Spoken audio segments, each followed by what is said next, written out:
ladies and gentlemen. Welcome to the show. It's Politi-tics on a Saturday night. I'm your host, Jake Johnson, and tonight we're going to talk about it all. We're going to talk about Trump's DOJ. We're going to talk about Tesla attacks. We're going to talk about a dog named Tribble, Deohgee. D-O-G.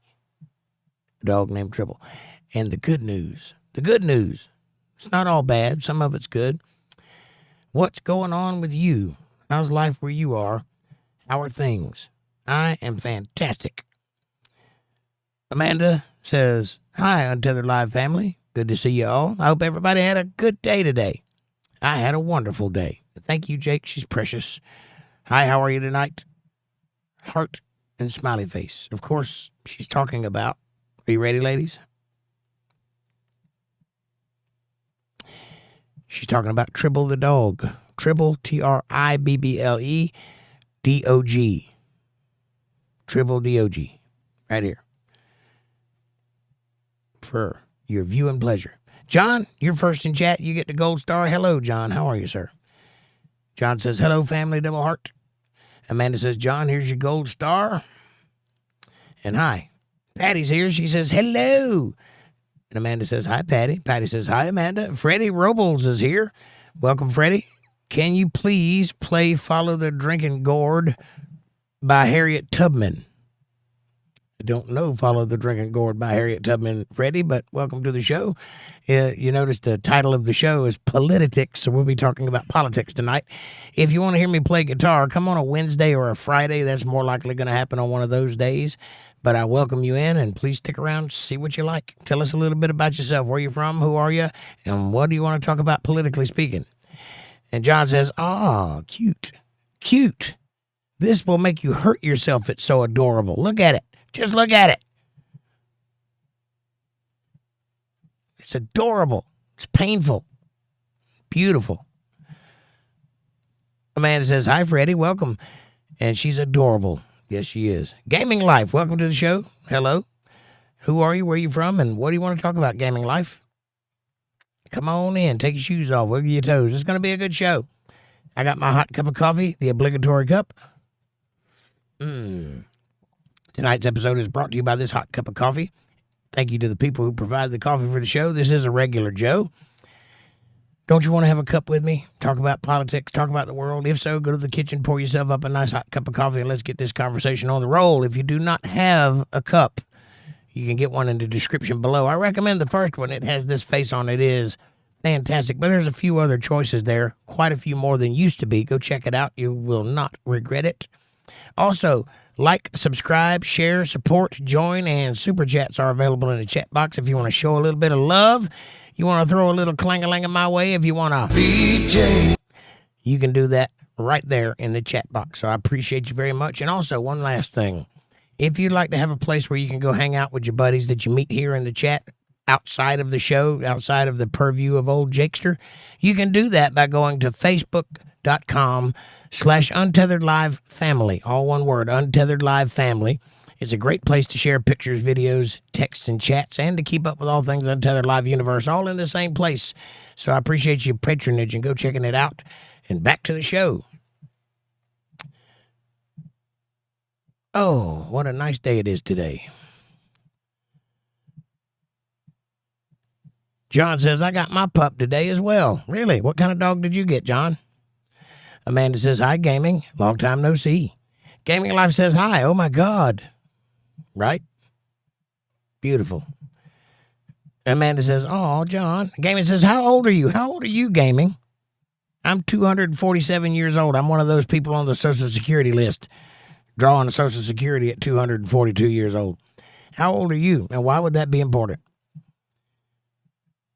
Bucks Buggies is here. Hey, what's up, Bucks? Nice to see you, buddy. How's Waycross, Georgia treating you? Come on up here and get in the shot. I know you can't stand it. There you go. Look at the camera for it, folks. Show them your pretty little pearly whites.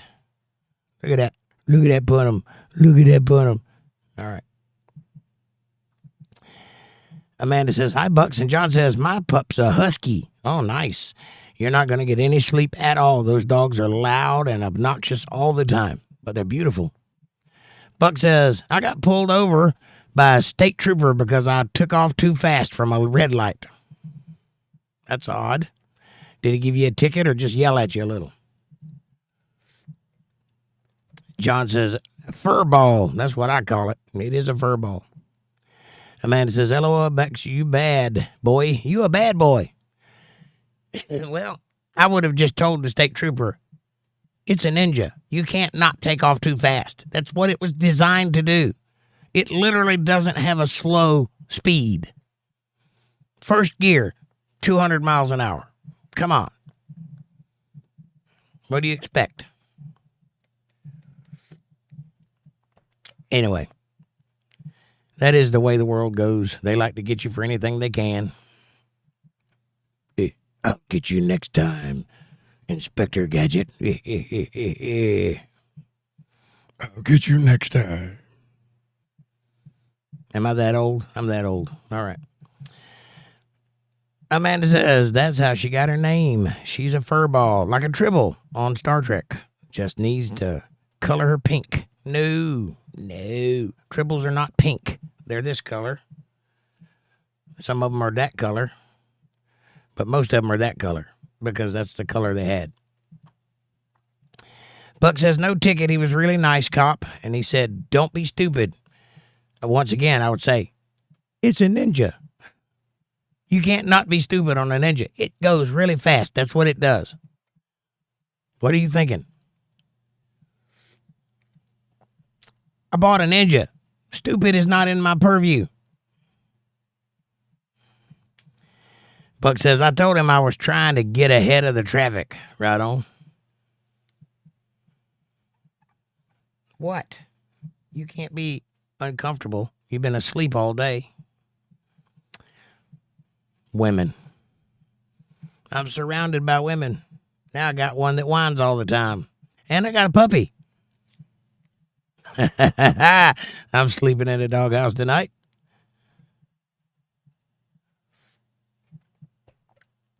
See what I did there? That was kind of funny. I didn't mean it. I was joking. Dana, greetings. See my puppy? Look at that. Look at that puppy. I brought this on the show just to show you ladies tonight. I knew it would melt your hearts. Look at that. Tiny little fur ball.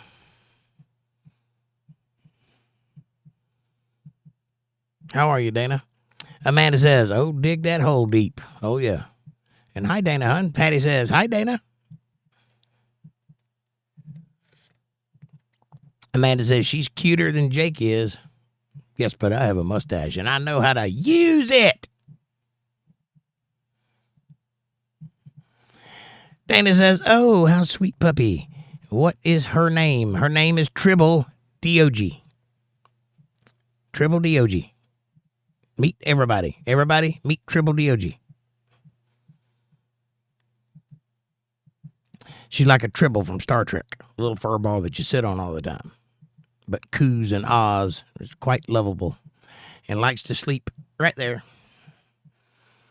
and will not be satisfied if I put her down. She starts moaning as soon as I put her down. Pick her up, happy as can be.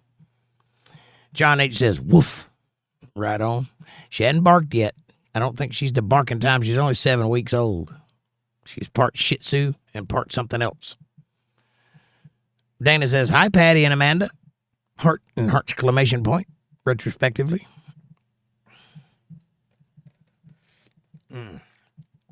That's a little Tribble. Amanda says, Jake already gave her a lap colic. I don't know about all that. She's just a lappy puppy. This is not the kind of dog that you put down. This is a lap dog or a purse dog. If you let it outside, you can find out that it doesn't belong on the evolutionary scale because it'll walk about 3 steps and get eaten by something. But she is adorable. And she's very sweet. Hadn't bit me even once.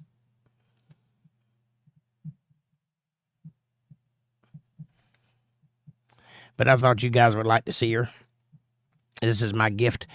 We went over to my niece, my great niece's birthday party today.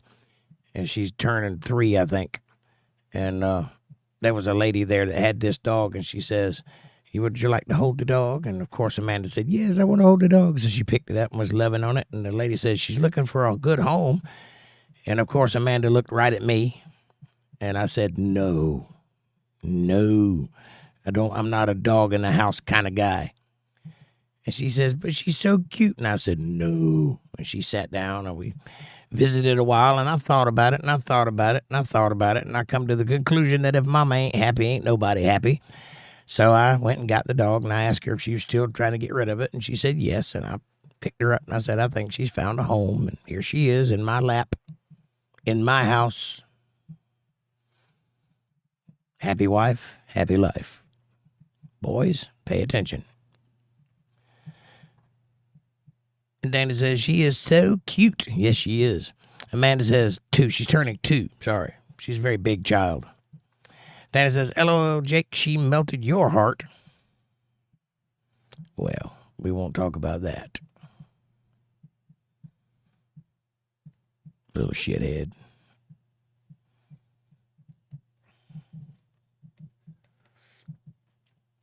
I am not a nice guy. Amanda says, she did, Dana, and I love it. Just look at that. Look at that little puppy. Look at it. Just look at that face. How can you not say no? How can you say no to that face? See it? Try it. Just say no. I guarantee you'll feel better about it.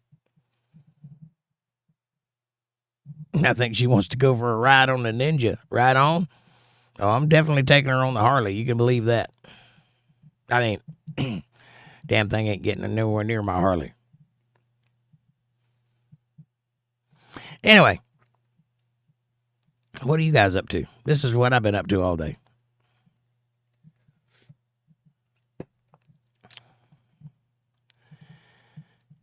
Dana says, LOL, I can see it in your face, Jake. She definitely melts your heart. How sweet. Shh, don't tell people that. I have a reputation. I'm mean as a rattlesnake and serious as a heart attack. Come on now.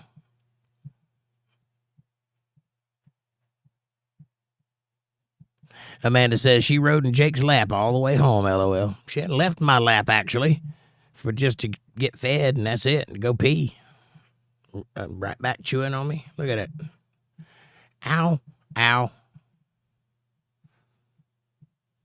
Ow, ow, ow. Stop it. They got sharp teeth at this age. You want to come get her now so I can do the podcast? I can't concentrate.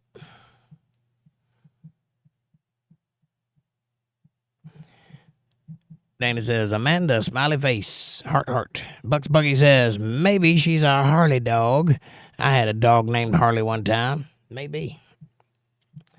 I'll give it a shot. Might freak her out. I don't know. It's kind of a little dog. Might need to put her in a backpack or something. I don't know if she would take to the gas tank quite well like a Labrador would. We'll see. We'll try it around the yard, and if she can't take it, we just won't do it. Amanda says she was crying in the crate, and Jake had to pick her up. He didn't want her to cry. Oh. Dana says, heart, heart, heart, heart, heart, heart, heart. Heart exclamation point. You know how it is. The cat's ruined me.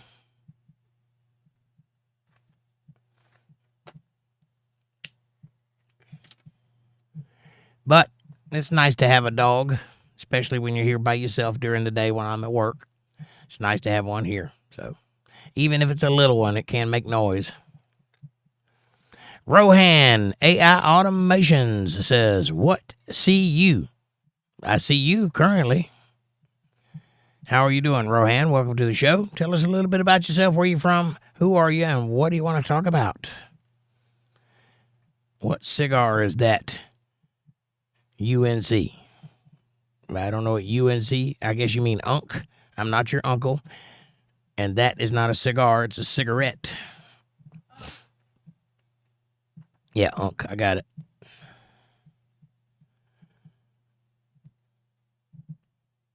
Amanda says, "Aw, he's got a soft heart." Shh. Telling you now. I'm going to have to rough you up just to get you to stop thinking that. John says, I'm a dog person myself. Me too. That's not really a dog, but, it is cuddly. Dogs can jump over fences. If you can't jump over a fence, you're not a dog. That's the standard, as far as I understand it to be. That's a little bug-eyed rat dog, but it's a cute one, and it makes her happy, and, I can tolerate it, so it seemed like the right thing to do. Plus, all those people at that birthday party looked kind of hungry, and I was really worried about its safety. So, came home with us. Amanda says, me too, John, a dog person. Amanda says, hi, Rohan, welcome. And Rohan says, my favorite breed got to be them shepherds. Yeah, I like German shepherds. I'm a pit bull man myself. I like pit bulls. I grew up around them. Back when it was not a bad thing to fight dogs, that's what my father did. He bred and fought pit bulls, and as a result, I grew up around a bunch of pit bulls. So that's kind of my thing. I like those. I don't fight them, but I do like them. And I'm not a big Rottweiler fan or anything like that. I don't like Doberman Pinschers. I like Labradors. Labrador's a good, smart dog, but my favorite dog of all is a Border Collie. Border Collies are highly intelligent, and they're very helpful, and they're very good dogs. They don't like kids too much, though. That's a bad thing about them. They will bite the youngins. But other than that, they're very good animals. And they work hard. German Shepherds work, too. Bugs Buggy says, I tried to get a Social Security check, but I think I'm not old enough, LOL. Yeah, I'm going through that right now, Bucks. I understand what you're talking about. And Dana says, Jake, Amanda, heart. You know it. Bugs Buggy says, that Social Security check sure would pay for a lot of motorcycle parts. Well, I hope you get it, Bucks. I hope you do. I'm hoping I get it myself. Amanda says, LOL, Bucks, 62 early and 65 full benefits. Right on. I guess what mine is disability, technically. But it remains to be seen whether or not I've worked enough of legal jobs to get it. I've worked under the table most of my life. I've had a job my whole life, but most of it's just been working for people that needed help, and they just paid me cash. And I like it that way. So I'm kind of antisocial. I don't like the government, so I don't participate in a lot of their little games. I have, but I don't like to as a general rule. They hadn't been too good to me, so why would I be good to them? What it is says old Schumer pisses his own party off by giving Republican Party the vote they needed. Yeah, well, you know that Chuck Schumer and Trump are friends, right? I mean, ultimately, friendship is deeper than politics, so that's probably why that happened. But they've been friends for 20 years. They're on opposite sides of the political scene right now, so they have to pretend to be enemies in public. But those guys hang out, trust me. What kind of truck y'all drive? I drive a Ford Explorer and a Harley Davidson. That's my current vehicle lot right now. What kind of truck you drive, Rohan? Rohan? Is it Rohan or Rohan? Amanda says, hi, what it is? Yes. What's up, buddy? Josh says, John says, my last dog was a Rottweiler, 15 stone, and I used to put my head in his mouth, soft as butter. I hear you. 15 stone, that's a lot, right? That's British for heavy. Amanda says, I drive a Jake, LOL. True. What it is says, Jello, Amanda, and to all. Well, Jello back at you. Jello and pudding for everyone. Yeah, you drive a Jake crazy. That's right. Rohan says, I ain't got no truck, just a little VW Golf. Well, ain't nothing wrong with that. It'll get you from A to B, ain't it? Won't it? I've never had a VW, but I've had a Chevette, which is basically the same thing as a VW Golf. It's a little tiny car with a 3-cylinder engine in it, something like that. That was back in the 80s when they made those. It was like their answer to the economy car. It was a Chevelle, but it was shoved into a little tiny package.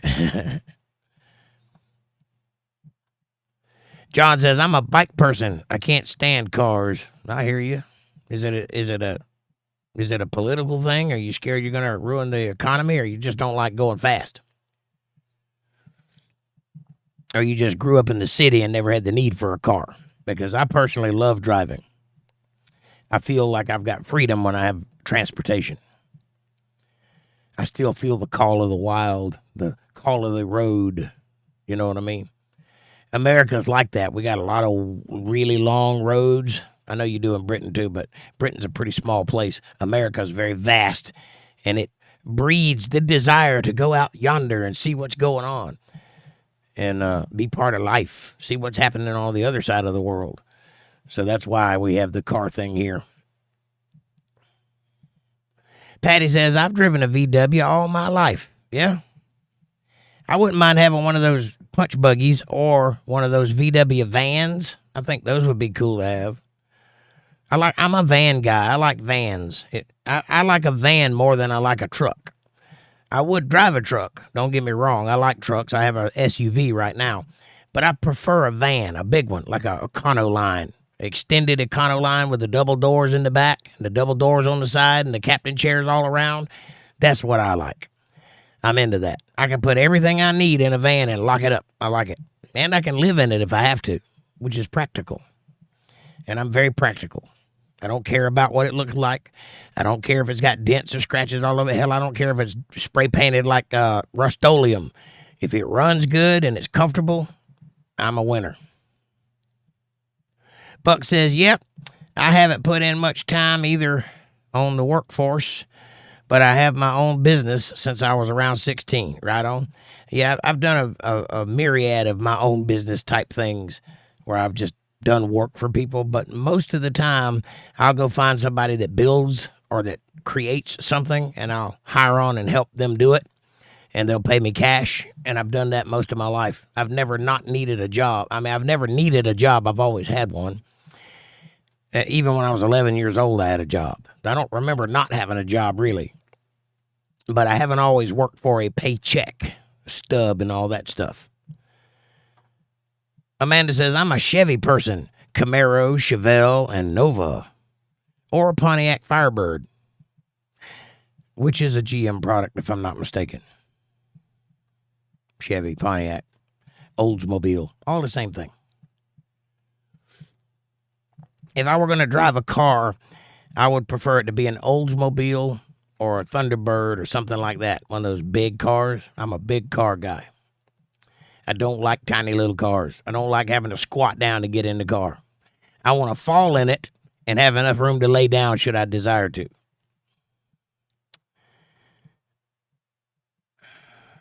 John says, I'm neither. I just like feeling the fresh air on my face. It feels safer.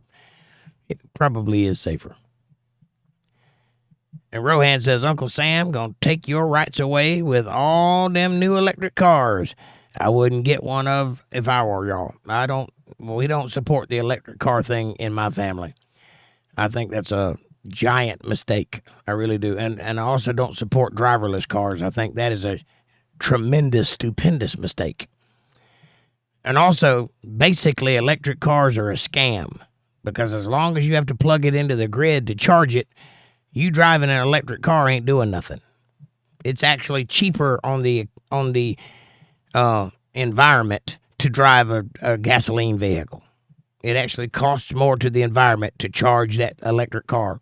To get those batteries that run those electric cars hurts the economy, and to get them here hurts that car economy. So you won't pay off your carbon footprint in your lifetime if you buy an electric car. It'll take passing that car down 3 generations to pay off the damage it does just to make that car and keep it charged. Whereas if you go and buy a used SUV, I don't care if it's a big one that smokes black out of the back of it, go buy you a used one. Don't buy a new one. Buy a used one at book price, whatever Kelly Book says, and that will be cheaper on the environment and cheaper on your pocket in the long run.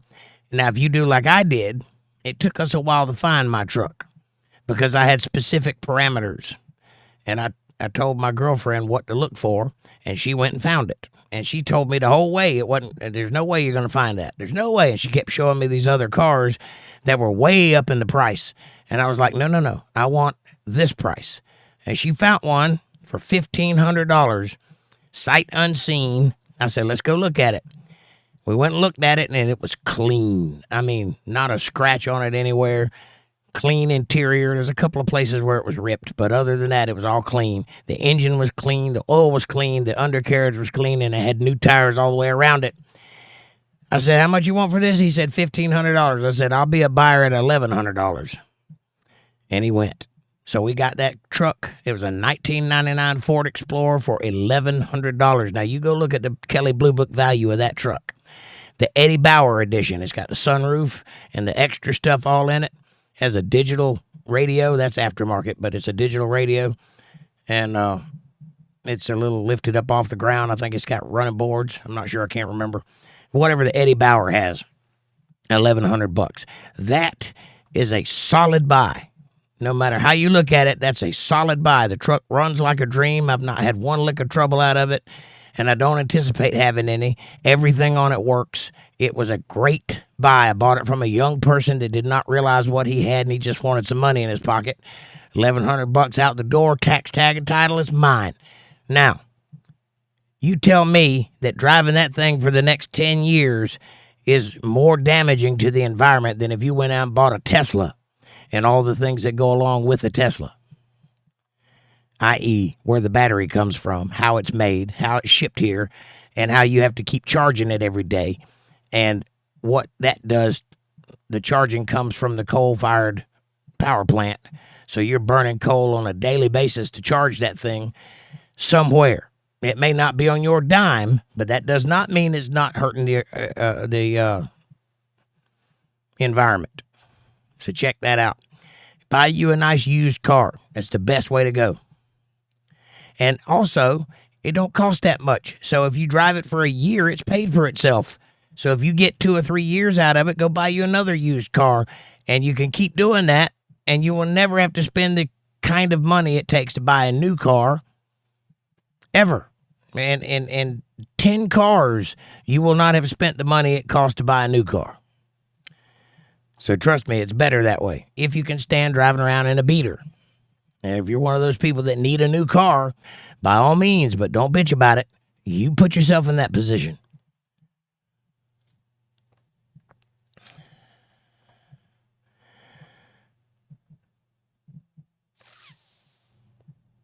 What it is says, I drive a 1994 Silverado 4x4 pickup truck. It's paid for, $1,000 for it. Got close to 250,000 miles out of it. And don't laugh, it's paid for. It's paid for us, yours.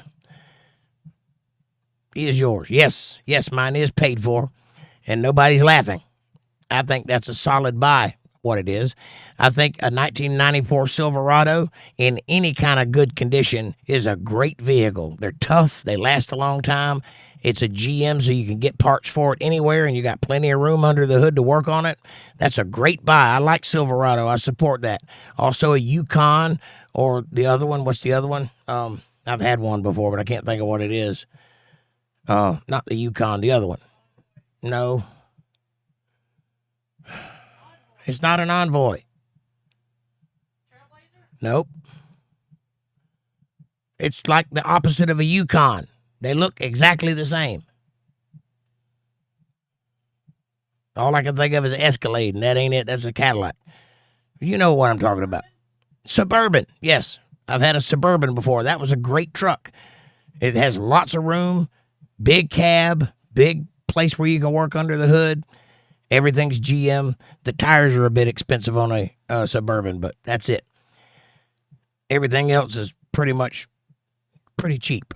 So, yeah, that's a great buy. I'm proud of you for riding that Silverado out. And if you got 250,000 miles on it, if you keep the oil changed and keep it maintained, you can get another 250,000 miles out of it. It will just keep running. Granted, your dash light's going to come on if it isn't already on. Just ignore that. or go to the Advanced Auto Parts and have them turn it off, because all it means is that the valves are loosening up a little bit or the sensors are a little bit corroded, but it'll keep right on running. Good purchase there, what it is. Dana says Trump knows what he is doing this time, 100%, even though he talks sometimes what many consider crazy. He knows why. I got to understand him and his modus operandi, and he has a very he has a very where'd it go?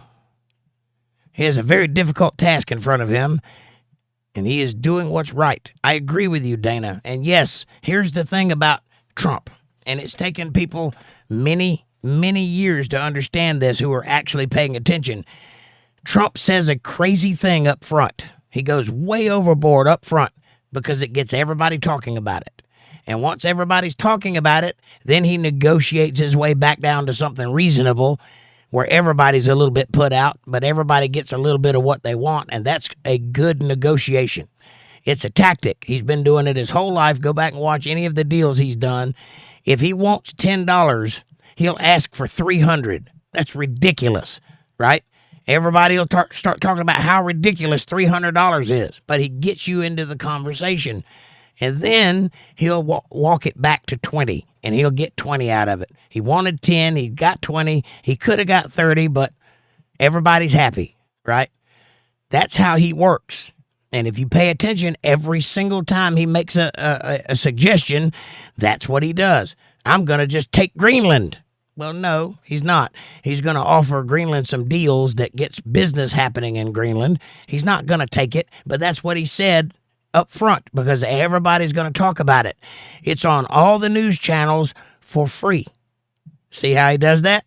That's something they hadn't figured out yet in the media. That's how he gets free advertisement. That's why he's so popular, because he'll say something ridiculous and then everybody talks about it. And then 6 months later, the thing happens and it's reasonable. How did that? And he doesn't ever take credit for the reasonable part. He allows people to crap on him for the ridiculous stuff that he says. And he doesn't fight it. He just keeps going like it just rolls right off his back. Very smart. Yes, he is doing what's right, I think. It remains to be seen. I am not a Trump apologist, even though I like the guy. He can make mistakes, and I'm waiting to see if he does. He made a mistake last time. He listened to the people that were there, the bureaucrats, the unelected. He listened to them because he figured they knew what they were doing. He had no idea when he went into office how evil everybody was there and how invested in their own interests everyone was. He learned that lesson. If you look now, every appointee is somebody they burned last time. Every single one of his appointees, they burned. The deep state, the people in charge. And now he has got a team that is avidly against the people that are in charge. So we'll see if he can make it work. I don't know that he will, but hopefully he does it right. And Amanda says, yes, a Pontiac is GM. Right. What it is says, I got a 96 Camaro in the garage and a 2003 Jaguar S-Type 2. All paid for. I don't know about that Jaguar, man. They doing some crazy stuff nowadays. That might not be the collector's item you thought it was 10 years ago. Because they have, they've gone the way of Bud Light in their marketing. Let's see how that works for them. But something tells me that the value of Jaguar is going to go down drastically in the coming years. We'll see. But everything else, that Camaro is pretty sweet. Amanda says, oh man, what it is. I'd love to have that Camaro. Alpine Gulch. Hello, Lily. How are you, darling? She says, I still have my Dodge Dynasty and it runs fine. I used to own a Dodge Dynasty, a 2000. It's the only new car I've ever owned in the year that it was made. It was in the year 2000 and I owned a 2000. And I owned it for about 6 months. And then I had to move, so I sold it so I could have the Camaro, the cashola to move. So I lost that car, but it was a good car. I like them. I like them a lot. And they're fast. Mine was anyway. How are you, Alpine? John H. says, wind farms are a con job because when the wind don't blow, they don't power it by oil, or they power it by oil. True, but also another thing about wind farms is they take up a lot of real estate, they displace a lot of species of animals and plants, and they break down constantly, and they are not cheap to repair. First of all, you got to do something with that stuff that broke. It's huge. So they basically just leave it laying there because there's nowhere to really put it. Second of all, they have to manufacture new stuff. And here's the thing about the stuff they're made out of. It leaches into the ground. The kind of metal it's made out of, it's very toxic. So all the way around, wind power is bad. All the way around, solar panels are bad. They will not offset your carbon footprint. They cost as much to make and maintain as they do for anything it's going to save you in the long run, I promise. You'll have to own them for 10 years to understand what I'm saying, though, if you don't just trust what I'm saying. Own it for 10 years, and then you'll see. They're not going to save you that much money. And also, they only work when the sun is shining directly on them. That means if they get dusty, they stop working. You got to keep them clean. And you got to be in a place where there's no trees and no obstructions to the sunlight, no clouds. That's only what? 1/4 of the year that you have sunlight like that. The rest of the year, if you're in any part of the country up north or, anywhere that's not right on the equator, most of the year is overcast. So if you live in, Pennsylvania or Massachusetts, solar panels ain't going to do you much good at all. Hell, half the year it's wintertime. Sun don't ever come out. So, wind power bad, solar power bad, electric cars bad, driverless cars bad. Here's the thing about driverless cars that you may or may not have realized. Man, I'm sure you have if you thought about it and you got more than 2 brain cells to rub together. The instant driverless cars are a thing, more than half of the workforce of America is out of work. At least half. It's probably more than half. I think a good 70% of the jobs available are some kind of driving. Think about it. Think about how many things get delivered. A lot of delivery. Amanda says, hi, Alpine. Alpine says, hey, Amanda. Nice to see you. Hello, darling. Did you see my puppy? I got a new puppy. A new mascot for the show, just for the ladies. Amanda says, not to mention having to take it to the dealership to get it updated and new batteries. Yeah, the electric car has to be updated, or the Tesla does. I don't know about the other ones, but Tesla has to have regular updates, which means you got to go spend time to go to the dealership and have it update. And if you've ever had your computer update, it takes a while. So you're out of your circulation while it's updating. It also does not run very well in cold weather. So only people in the South are going to drive Teslas. People up north, you might buy one, but you're going to sit it out during the wintertime. Guarantee it. Especially if it's more than a year old. I can't see that battery lasting through a winter, let alone 2 of them. Just imagine that. Imagine having to buy a new battery every year for that thing. Those batteries are half the cost of the car, if not more. They're very expensive. Alpine says, and my Honda CR-V. Honda's a good vehicle. I had not the Accord. What's the sporty one? It's like an Accord, and it might have been an Accord, but I don't think it was. Is it what? Civic. Might have been a Civic. It's the sporty one, whichever one's the sporty one. I had one in college. It was purple, and it was a great car. Great little sporty car. I bought it cheap, too. They're great cars. Honda makes a very good car. Honda makes a very good anything. If it's made by Honda, you can count on it working for a long time. I believe that. For yourself, welcome back. How are you, sir? Ma'am. How are you, ma'am? Welcome to the show. It's Jake Point oh. What?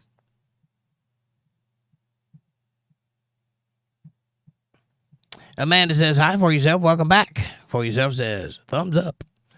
Mike Ovett, welcome to the show. He says, notice Trump is not freeing us from not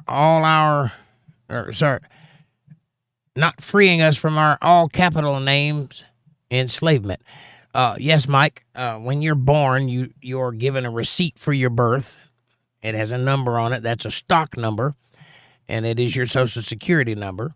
And then you are listed into a database in all capital letters. It's that way on your birth certificate, all capital letters. And what it says is you are an entity, not a person. You are a commodity.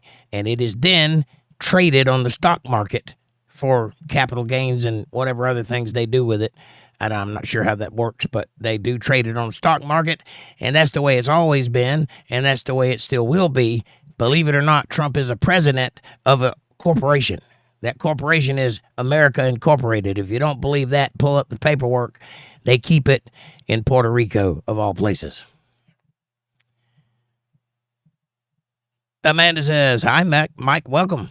And Dana says, yes, Jake, I agree 100%. Trump's modus operandi, his way of acting, is outstanding, and it's outstanding in its bizarreness, but it works. That's the thing people are not giving him credit for. What he does is crazy, but it works, and he is a master at it. Not only can he get all of the media to puppet whatever he's saying by making them the enemy, that's why he keeps calling them fake news, because they'll report everything he does, trying to make him look bad, but there's no such thing as bad publicity. You ask anybody that's in the publicity business, and they'll tell you, if you're talking about me, that's good publicity. I don't care what you're saying. It doesn't matter if you love me or hate me. I'm not invisible. Hate me, love me, you're thinking about me. That's good publicity. So that's the angle that he uses. He gets people fired up. He says something outlandish, and then he negotiates his way back to something reasonable. And it usually goes through that way. And it works. I mean, that's how he was able to build Trump Tower. That's how he was able to bring New York out of the slums back in the day. Everything he's done, that's how he acquired Mar-a-Lago.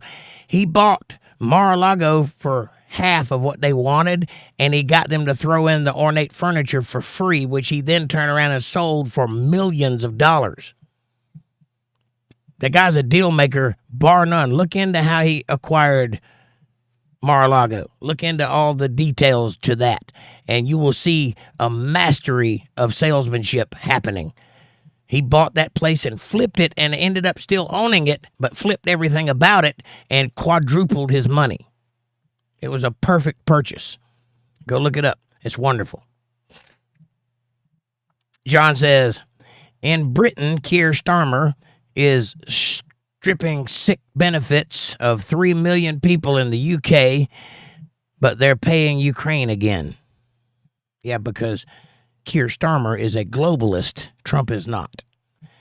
Joe Biden was a globalist. Kamala Harris was a globalist. Keir Starmer is a globalist. So is, what's her name in Germany? Can't remember her name. All these world leaders, most of them are globalists. The guy from Hungary is not a globalist. He's a Trump-type guy. The guy from Brazil is a Trump-type guy. There's another country over there down south where the guy, he's been on TV a couple times. I think it might be, I can't remember. It's below Mexico. Anyway, whatever. It's got 2 names. Anyway, I think it might be that place. All I can think of is Nova Scotia, but that's the wrong end. It's down there, the other place. Anyway, he's a Trump-type guy. So there are people that are trying to do things the way we used to do them. And then there's this whole cabal of people that are globalists, and they're trying to take over the world and make it a one-world government, a one-world religion, and one-world currency. Eventually, that's the goal. That's the end goal to what they're doing. I hope it doesn't work. But the Bible says it will, so you can look forward to it. This is just a calm before the storm as far as I'm concerned. That's the way I see it anyway. Alpine says, my dynasty is a 1990. Nice. Is it the one with the pointy front end and the flat back glass? It's real flat. That's the body style that mine was.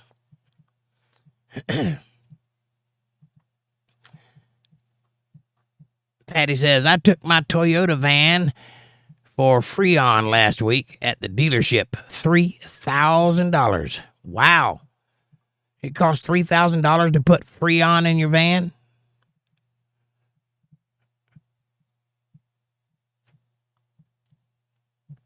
I think you might have got ripped off there. You could have went to the dollar store and bought a can of it for $12 and squirted it in there.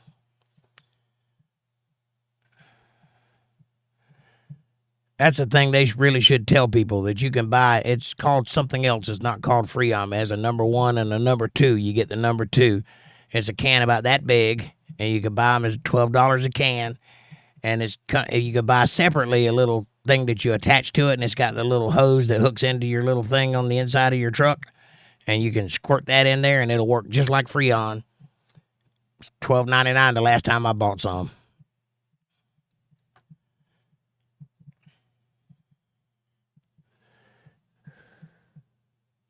John says, we only have about 2 or 3 weeks of sun in Britain. Right, so it wouldn't be very smart to have solar panels all over the place in Britain, right? Amanda says, OMG, Patty, but sounds about right, right? Everything's expensive right now. Dana says, Trump's first administration was unprepared. Quite right. And anybody that was trying to do what he was trying to do would have failed. It's amazing he made it all the way through that administration, because everybody was against him. Even people that supposed to serve at the pleasure of the president, they were lying to him. He didn't know. He thought he was the president, so he had to say. The buck stops here. That's what he thought. That ain't the way it is in real life. And he knows that now. Now he knows you got to build cabals. You got to build groups, cartels, if you will, of people that do things, and you got to get them motivated. You got to offer them something. It's all about money. It's all about trade. He understands now. I think he'll do a fair bit better this time. She says his first administration was unprepared, yet now he is well prepared to do what needs to be done on domestic and foreign politics or policies. His new team is very well organized and ready. Thumbs up. And I don't know what that is. Fist bump. That's what it is. Thank you. Thumbs up and a fist bump. Righto. And he put together a pretty good team, too. Pam Bondi, Cash Patel, Tulsi Gabbard, Robert Kennedy Jr., Elon Musk. I mean, think about all the people. Kristi Noem. Who else? There's a bunch of them in there. Hegseth.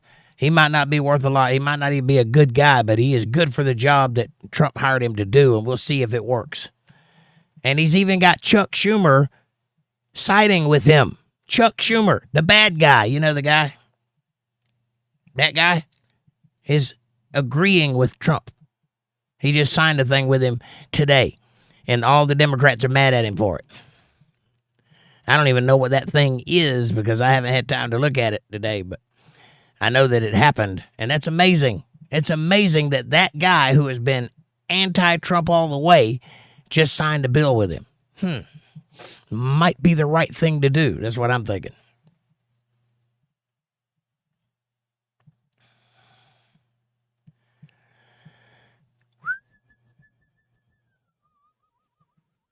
Where are we at? Oh, Amanda says, they have solar panels all over Florida, and it rains most of the time there, right? It don't collect power when it's raining, I promise. I bet you every one of those solar panel houses have a ratchet globe on the outside of their house so that it spins backwards when the electricity is coming from the power plant, spins forwards when the solar panels are making it. So they still get a light bill. And they get charged for everything the solar panels don't make, which is a lot. Anyway, it's a scam. I'm not falling for it. I looked into it when I was younger, and I decided by my estimation, by what I was able to understand about solar panels. I've got a degree in electronics technology. I can build solar panels from scratch. I know how they work. I determined that it would be cheaper to just pay my light bill than it would be to build a set of solar panels if I bought them one cell at a time and assembled them myself. That's just the cost of the material. Now imagine if I paid a company to come install it at my house, already built, and have 2 guys come out and set it up for me. Imagine the cost. It would be 3 times what it cost to actually build the thing. And it would be cheaper to pay the light bill than it would be to just build the thing if I build it myself. If just buying the material is more than the light bill. So just pay the light bill. There's no way out of it unless you live by a river. There is a way out of it because hydropower is not a scam. Half of our power plants use hydroelectric current. Half of them. The other half are solar powered, and the other, or another quarter, another half of them are coal powered, and a few of them are nuclear powered. I'm losing words bad. I need to get some CoQ10 or some ginseng in my diet today.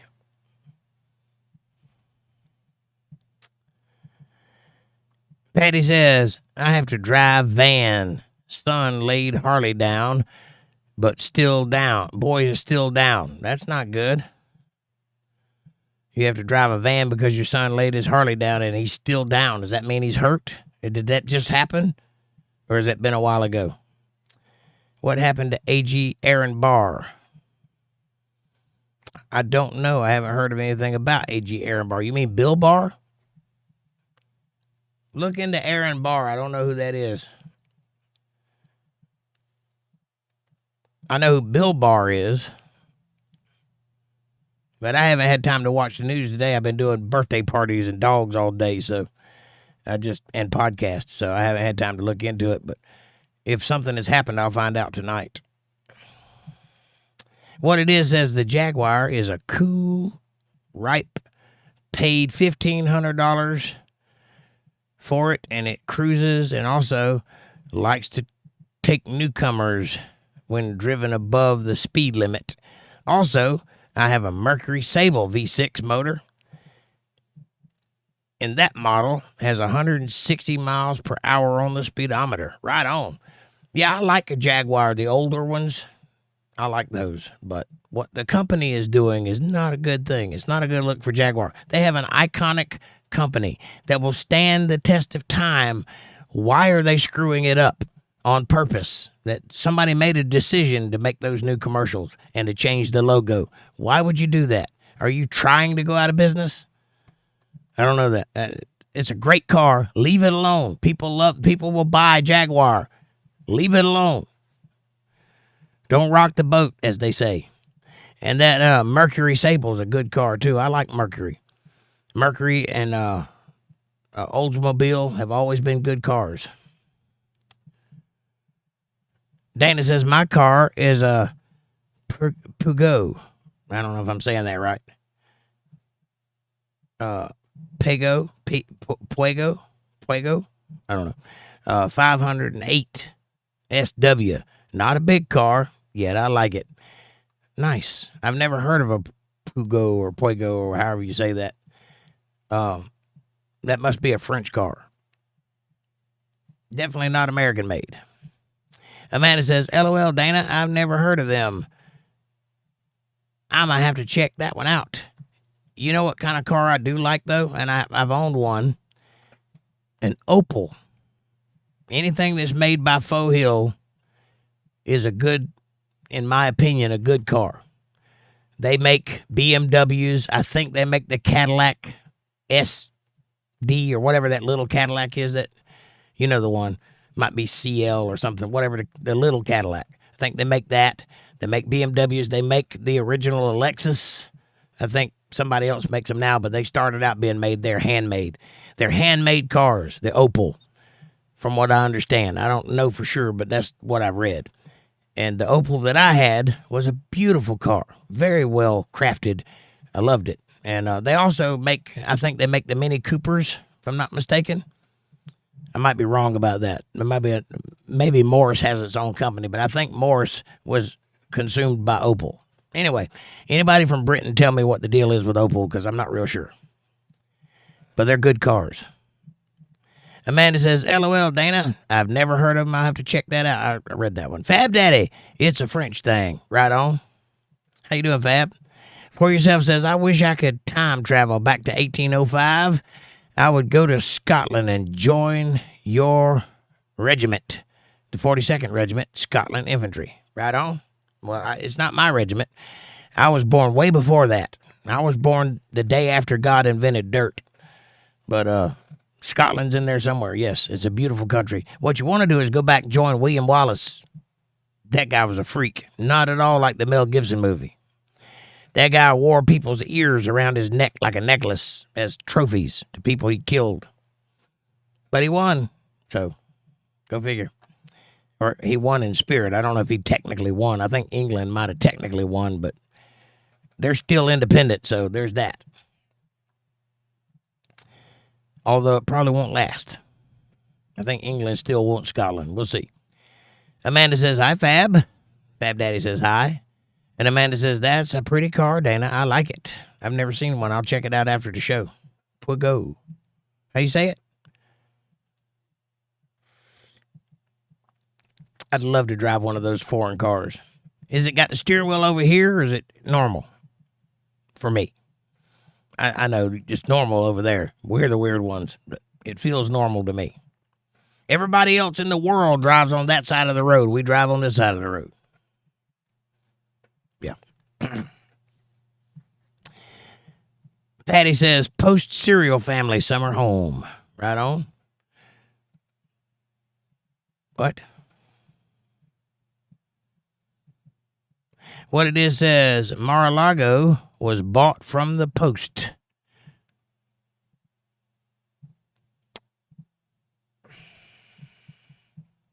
Post family. Got it. I understand now, Patty. Yeah, the Post cereals family's summer home was Mar-a-Lago. And I think it belonged to a lady that was in politics at one time that lived in New York. And that's who Trump bought it from. I think the cereal family sold it, and then he bought it from the people that bought it, I think. From what I remember, they had an asking price for it, and he talked them down to like $10 million. And then he got them to throw the furniture in with the deal. And then as soon as he closed on the deal, he sold all the furniture and tripled his money because it was all like ornate, hand-carved, gold-plated, nice, really nice furniture. They had no use for it. They didn't even know what they had. So he really made a big profit off of buying Mar-a-Lago. And despite what the news says, it's worth way more than $17 million. Dana says, Trump is decapitating the deep state piece by piece, systematically and strategically. It's a process. Good job. Right on. It is a process, and he may not finish it all in his one term because they're dug in like ticks, and they're everywhere. Everywhere you cut, it's like a hydra. You cut the head off, and 3 more grow in its place, you know. So he's got an uphill battle for sure. Those people are hidden. They're secretive. They don't like to be exposed, and they've been there forever, since Nixon at least. Might be before that. And I think whatever happened during Watergate systematically destroyed the country as it was designed to be. And since then, every president technically has been illegitimate because they were not a president of a republic. They destroyed the republic. They destroyed our democratic version of a republic. So, technically speaking, it's not been good since Nixon. So, hopefully Trump can get it back into some semblance of what it's supposed to be. And it's supposed to be a constitutional republic with democratically elected leaders. And it's supposed to have 4 branches of government. And the media is supposed to be one of those branches unofficially. But they have all been swamped. Because the media used to be fair and balanced, or at least it appeared to be. Maybe it was never fair and balanced. Maybe old Concrete was lying through his teeth, but he sounded like he was impartial and just telling the news. It sounded good anyway. Hopefully we can get back to something like that. I think this introduction to the new media into the White House briefing room, which is something that Caroline Leavitt has been doing, bringing in podcasters and people from smaller media groups, I think that's wonderful, because now you get the word out to everybody, not just the people who they've carefully selected to hear the narrative, which is a very 1984 way of doing things, very Orwellian. Colin Hill, the middle, says, hey, Jake, the building stopped. Thank God. I have no idea what you're talking about. Oh, the bullying stopped. Thank God. I got you. Good. Good man. I hope you knocked a few of his teeth out. Amanda says, hey, Colin. That's good. Colin says, and also, I'm ratting chili cheese fries at Dairy Queen. You're eating chili cheese fries at Dairy Queen. Well, if you're at Dairy Queen, why are you not eating ice cream? Because that's why you go to Dairy Queen, for the ice cream. And they got pretty good hot dogs. Colin says, and yesterday started reading the Bible, and I'm at verse 10. Well, congratulations. If you just come on Sunday and Monday nights, you can sit with us while we read it, and we'll tell you what it means. You're welcome to do so. Sunday at 8, Monday at 8:30. Come check us out. Amanda says, we have too many trees for solar panels anyway. Here, you mean? At our house? Yeah, that would never work here. We got trees, and I like trees. Trees help the environment because they eat carbon dioxide, CO2, which is what everybody's complaining about. There's too much CO2 in the atmosphere. You mean that the trees are crushing it? Because that's what that means. If there's a lot of CO2, that means that they're crushing it. They're eating that CO2 and producing oxygen, which is what we eat. So, think about that for a minute. It's half the story. When they say bad CO2, watch Hyperbowl, my show Hyperbowl for the member section. Go check that out. I think you can get it now if you're not a member. I think it's episode 5 or 6. Watch them all. They're short.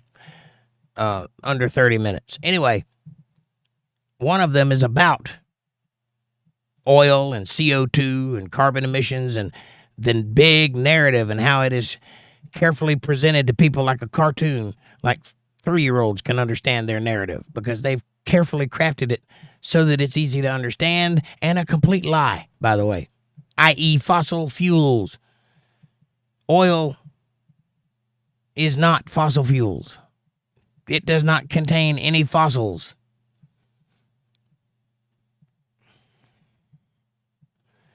So go check it out. And I'll explain it, break it down, and tell you all about what that really means and what it really does. And why CO2 is a good thing, not a bad thing. John H. says, SpaceX took off to hopefully bring back the astronauts from ISS safely. Yes. Isn't that something special that the only person, no government vehicle, not the Soyuz rocket in Russia and not our rockets in NASA, cannot go get the people that have been abandoned on the space station for like at least 6 months now. I don't know how long they've been up there, but it's been a while. The only person that can go get them, Elon Musk and SpaceX. So he's really a terrible guy, but he's the guy saving the astronauts. Remember that when you're shitting on old Elon, for those of you that feel that way. Yeah, I watched that rocket take off. It was a successful launch. Hopefully he'll be bringing those astronauts back. Hopefully they'll be grateful to be back and not stuck on a space station that's falling out of the sky repetitively. Buck says, I think if I were president, I would send prisoners to war and expand their charges if they make it back.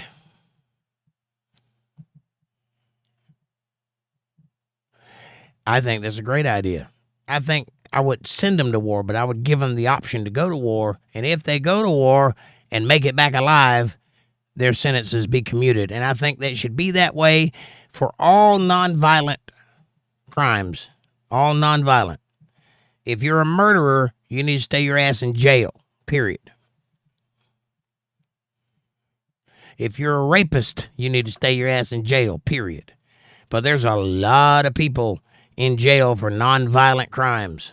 And all of them should be offered the opportunity to go serve in the military and have their sentences commuted. I think that's a good idea, John. Who said that? No, it was Buck. A good idea, Buck.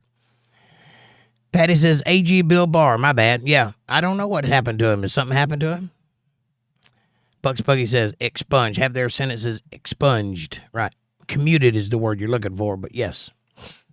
They can't be expunged because they're guilty of the crimes or they wouldn't be in jail. But they can be commuted. They can be expunged prior to being sentenced. Amanda says, I don't see anything important about Bill Barr. He just went against Trump and refused to prosecute FBI agents, so he's gotten fired. Well, there you go. Yeah, Bill Barr was a bad guy. He was one of those deep state people. He's one of those that was pushing against having the Kennedy files released. He didn't want that to happen. Why, I wonder? He wasn't there.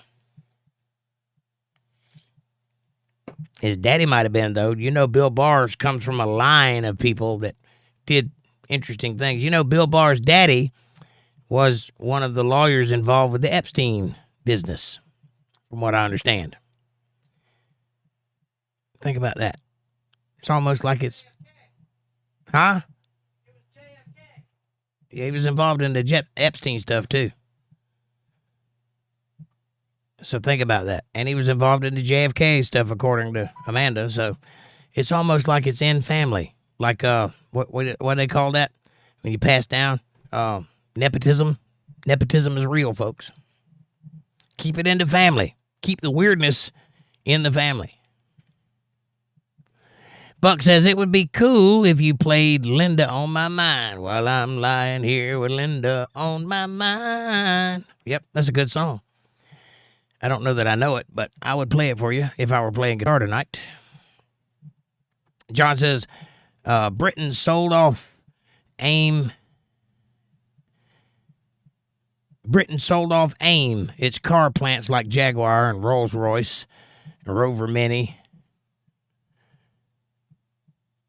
Rover Mini sold off too, and Opel sold off, I think. Okay, I didn't know that. So Opel is no more a thing. That's terrible because they made good cars. And Danny says, yes, Jake, it's Puego. It's a French car, and it's pronounced Peugeot. Peugeot. Really? Peugeot? Interesting. Peugeot. Peugeot. It's a Peugeot. It's Peugeot. I like it. John H. says, my dad had a Jaguar XJS in the 80s. So he had a Jaguar. Not a Jaguar, a Jaguar. I got it. I hear you. Dana says the driver's set is normal on the left-hand side, like in America. Got it. Cool. I bet it's a pretty car. I think the French are very artistic, so they might make pretty cars. I don't know. I know they're responsible for those little tiny cars, too. So those are ugly, but I bet they make a pretty nice luxury car. What it is says the Opel car was ugly as sin. Fun to drive, but don't want to be seen driving it. Some of them were. Some of them were beautiful. Like that Cadillac CT. That's the one, CT. Cadillac CT was a beautiful car. Had wood grain interior, all leather, very nice body shape. It was a beautiful car. They also made Mercedes-Benz for a little while, I think. I'm not sure about that one either. I might be wrong because Mercedes-Benz has its own company. But I know BMW was made by them. Bugs Buggy says Lincoln Mark 7. Nice. I like Lincoln. I like Mercury and Lincoln. I like old Ford cars. The big Ford cars are great cars. The little Ford cars all suck, in my opinion. I like old things. From 1985 down, they're fantastic. Well-made, hard-working, tough, rugged vehicles made out of steel, American steel. I can get behind that. Ford trucks are not built Ford tough anymore. I promise. I see a lot of them on the side of the road. Kendra Wood, long time no see. Hi, Kendra. She says, hey, y'all, I've been very sick and not doing well. I hope things are turning around. Well, we hope they are too, Kendra. I hope you're doing good. How's Mike? And how are you? Are you getting through? Amanda says, hi, Kendra. Long time no see. How you been? And oh, no, Kendra, sorry, prayers. Yes, you're in our prayers, Kendra. I hope you're doing well.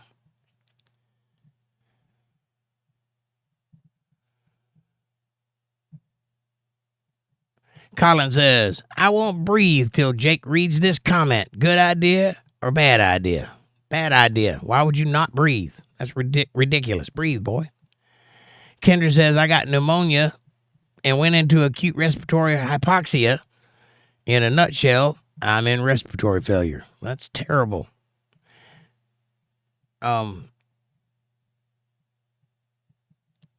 The only good thing about hypoxia is that you have some nice hallucinations there towards the end.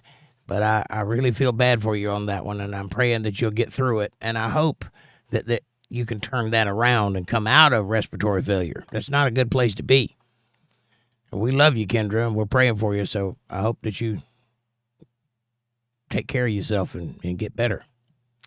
John says, fantastic, Colin. Amanda says, it's a bad idea, Colin. Don't hold your breath. Kendra says, I hate being sick, as we all do. Colin says, I got bronchitis. Look at you spelling bronchitis right.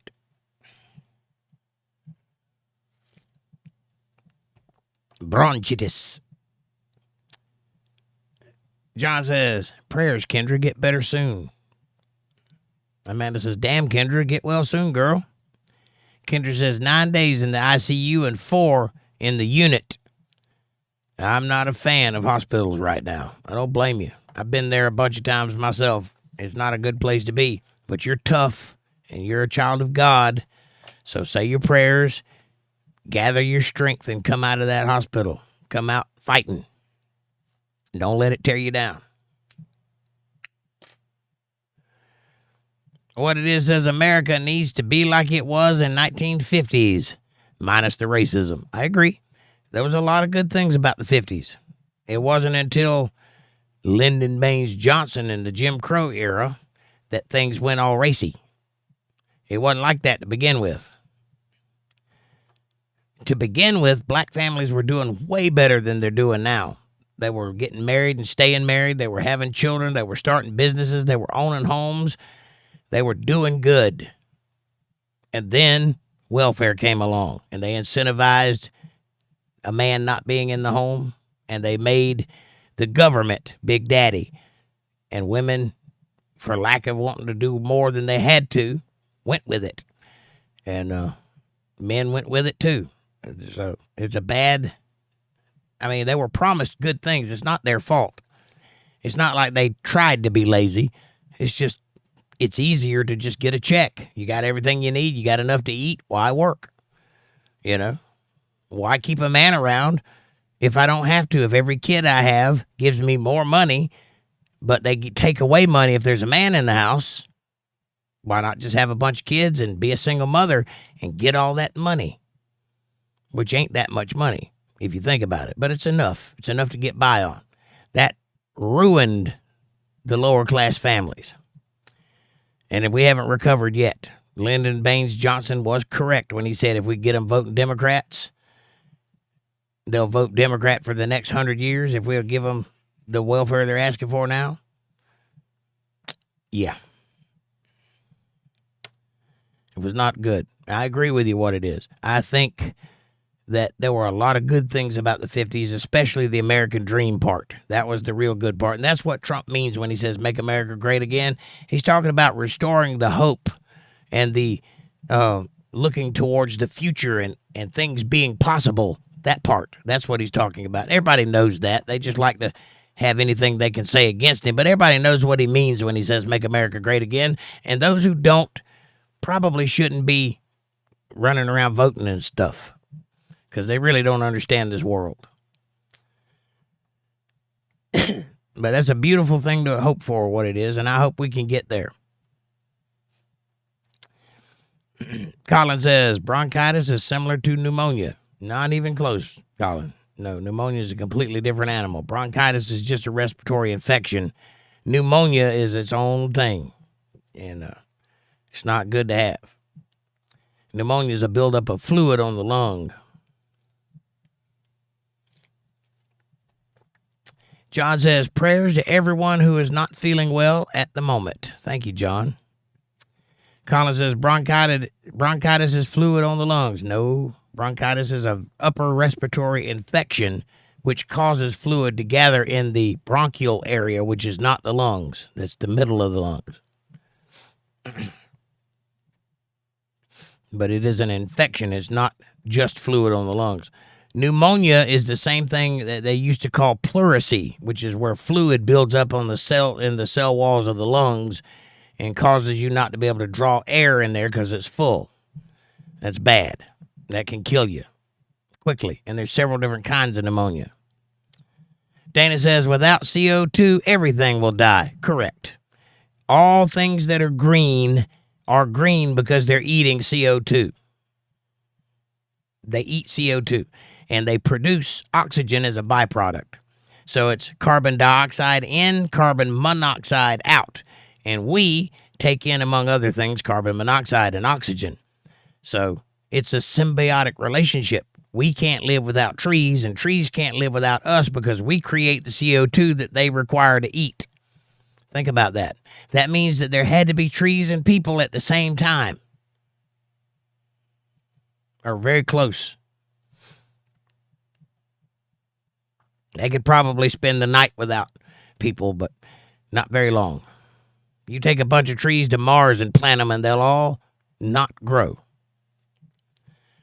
Kendra says, I've got to lay down. I love y'all. Well, Kendra, thank you for stopping in, and we are praying for you and thinking about you, and I hope you're doing well.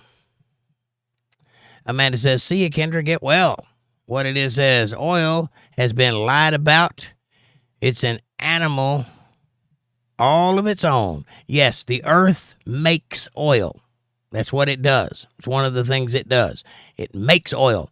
In fact, you hear people talking about peak oil, like we were running out of oil in the 70s, and they tried that shit again here recently. We're not running out of oil. If you drain a reservoir of all of the oil that's in it, wait 100 years, it'll be full again because the earth makes oil. Now, if you'll look at natural gas, you'll notice that you always find natural gas above pockets of oil and above or below seams of coal. That's where natural gas forms. Why? Because it is the next step in what oil is. It is what oil turns into is natural gas. And old oil, spent of all of its goodness, turns into coal. And if you don't believe that, go pick up some coal and rub your fingers on it and taste it, and you'll see it's oil. It's just old oil. It's no longer liquid. It's turned hard. It's bereft of what makes it oily because that turned into natural gas. They're all three part of the same thing. They're not the same thing, but they're from the same thing. And they don't like to tell you that. They like to make you think that dinosaurs died and became oil and old foliage and stuff like that. No. If that's true, then why are we finding oil under the ocean? There's never dry land there. The ocean, that part of the ocean has always been there. Since the flood, anyway.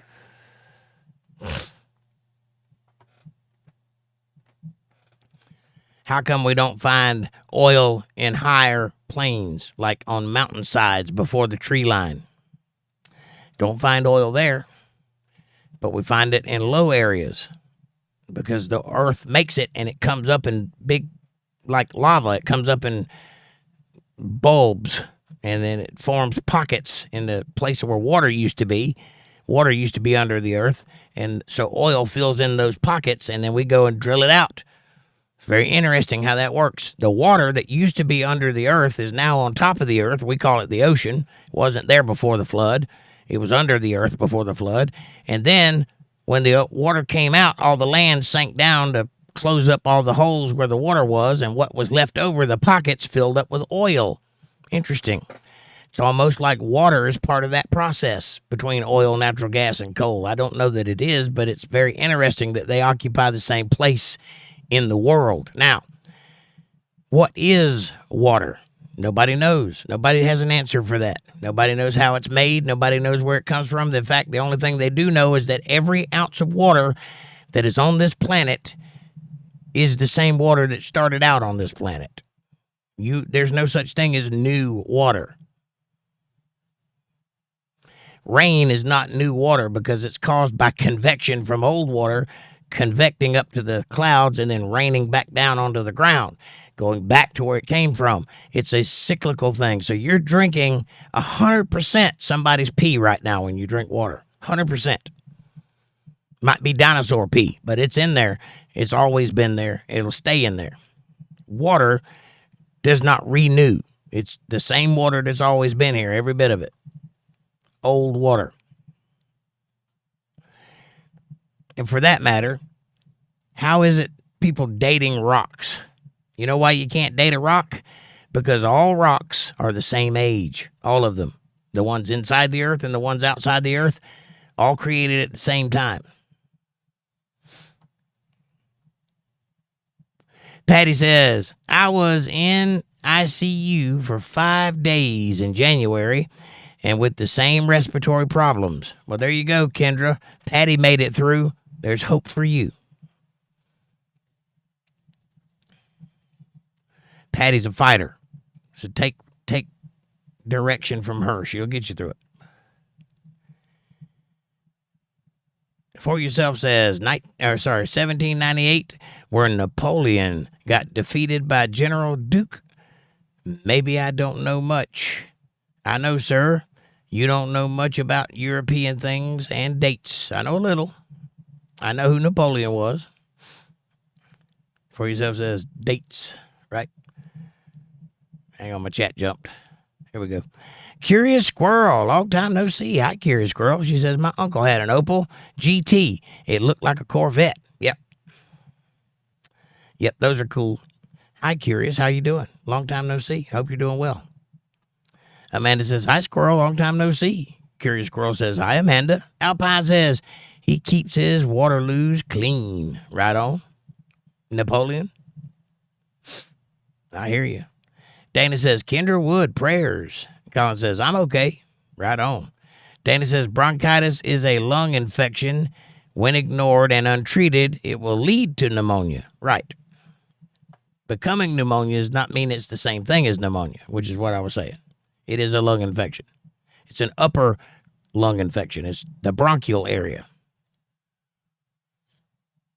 You know, when you look at lungs and you see the two big lobes, there's 3 lobes on one side and 2 on the other side, but all those little spaghetti-like things in the middle, that's the bronchial area. That's where bronchitis lives. Monkey Juice says, make America great again means your 401k is not tanking. Well, you just give it time, Monkey Juice. People have always had 401k since they invented them, and they will continue to have them. Amanda says, hi, Monkey. And Monkey says, hi, Amanda. And Andrew Langlois is here. Man, this is a day for old viewers coming up that I hadn't seen in forever. Hey, Andrew, how you doing, buddy? He says, CO2 is volatile in nature. We take good along with the bad. It's volatile to some things, yes, but trees love it. That's why they are flourishing right now. Trees eat CO2. You have been lied to if you think that. You can't suck in CO2 because you blow out CO2. It's not made to go in. It's made to go out. What happens in your lungs creates CO2 and then it comes out, along with many other things that we do. But trees and grass and plants absolutely love CO2. It might not be good for living things, but it's good for trees, plants, and grass. Which aren't living things, by the way. They don't die, they wither. Amanda says, hi, Andrew. And Andrew says, LOL, monkey. Sorry, Amanda says, LOL, monkey. Nothing is going to happen to 401k. Jeez, man. And Patty says, you take care, Kendra. Prayers. Yes, please do take care and keep fighting. You'll get through this. Andrew says, Amanda, smiley face with herpes. What it is says, methane bubbles out from the deep in the ocean. Right on.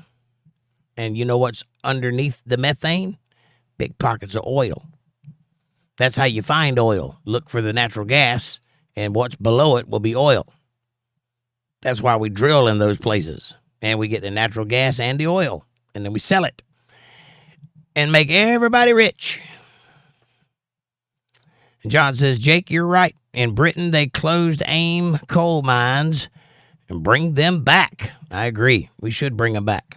We should not be scared of coal. It was put there for our use. Can you think of anything else on planet Earth that needs or requires coal? Anything at all?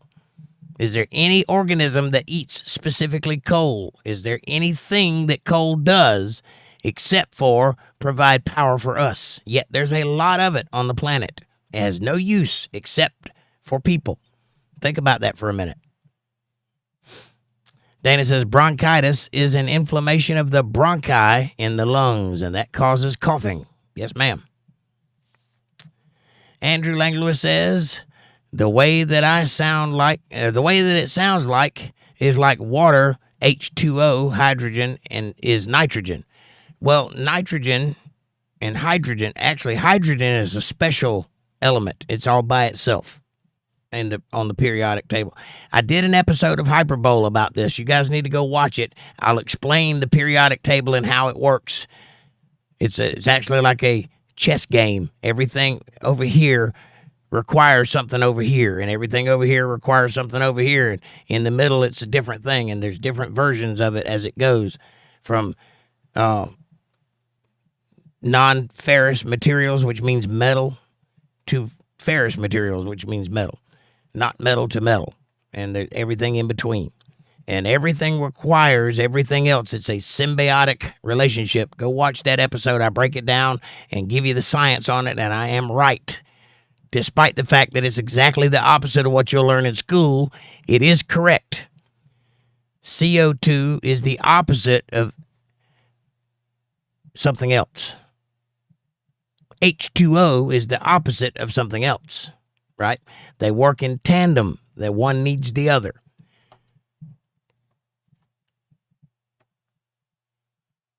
And there's a big episode of Hyperbole that covers everything from oil to natural gas to CO2 and carbon emissions and fossil fuels and the whole 9 yards. It's all laid out for you.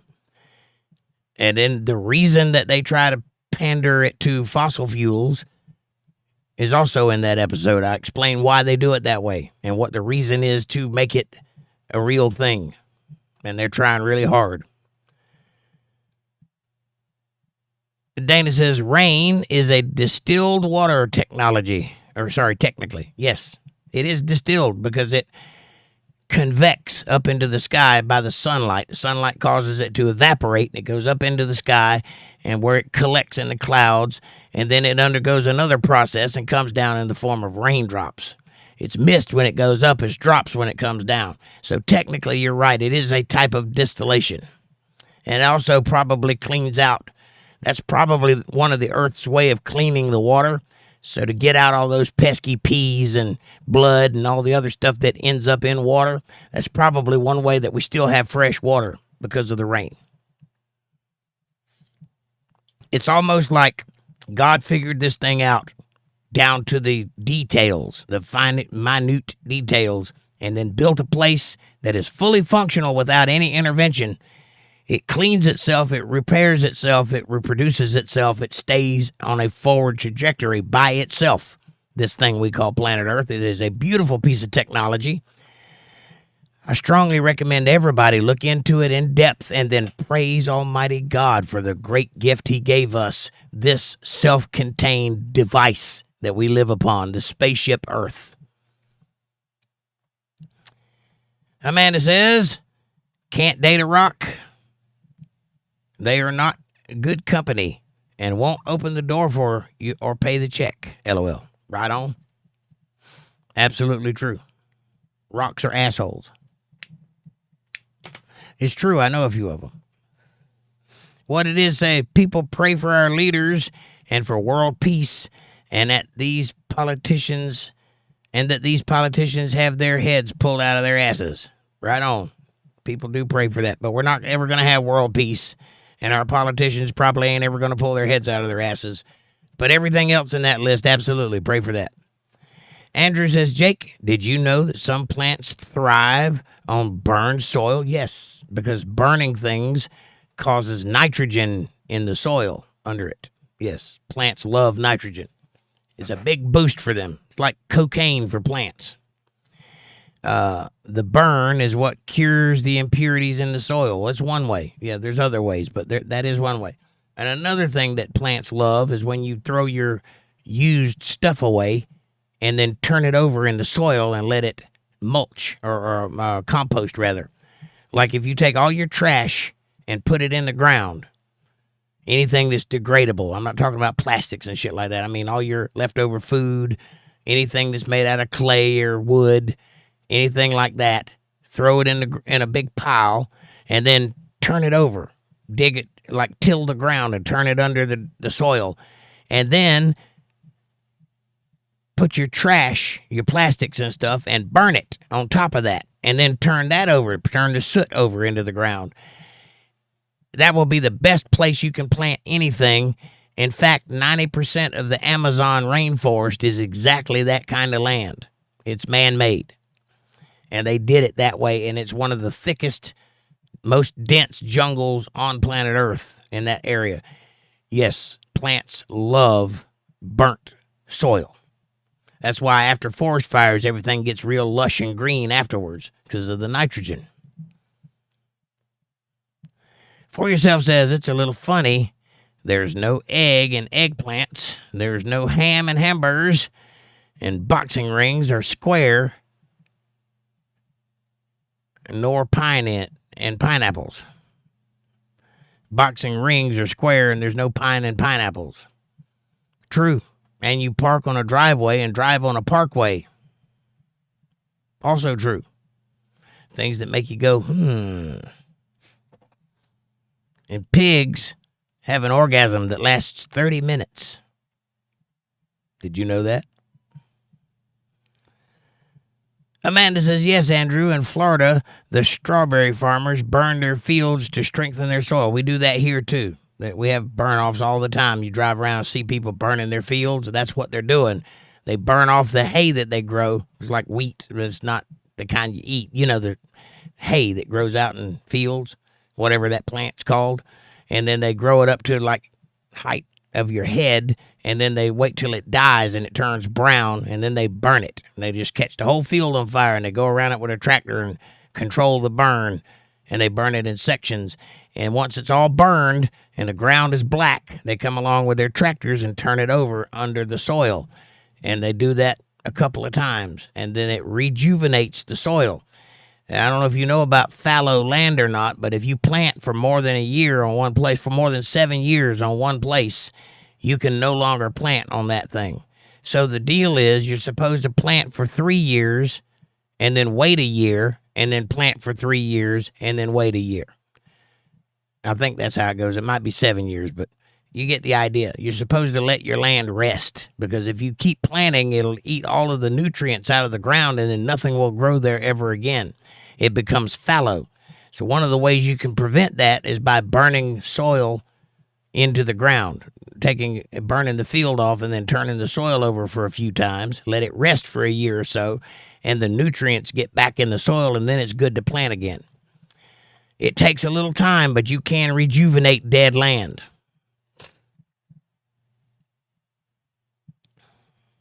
And that's the limit of farming knowledge that I have. I don't know much more about it. Patty says, my neighbors, as they were farmers, would burn across the whole property where they made gardens every other year. Right. And they did that to keep it from going fallow. And they probably produced quite a lot of vegetables off of that garden.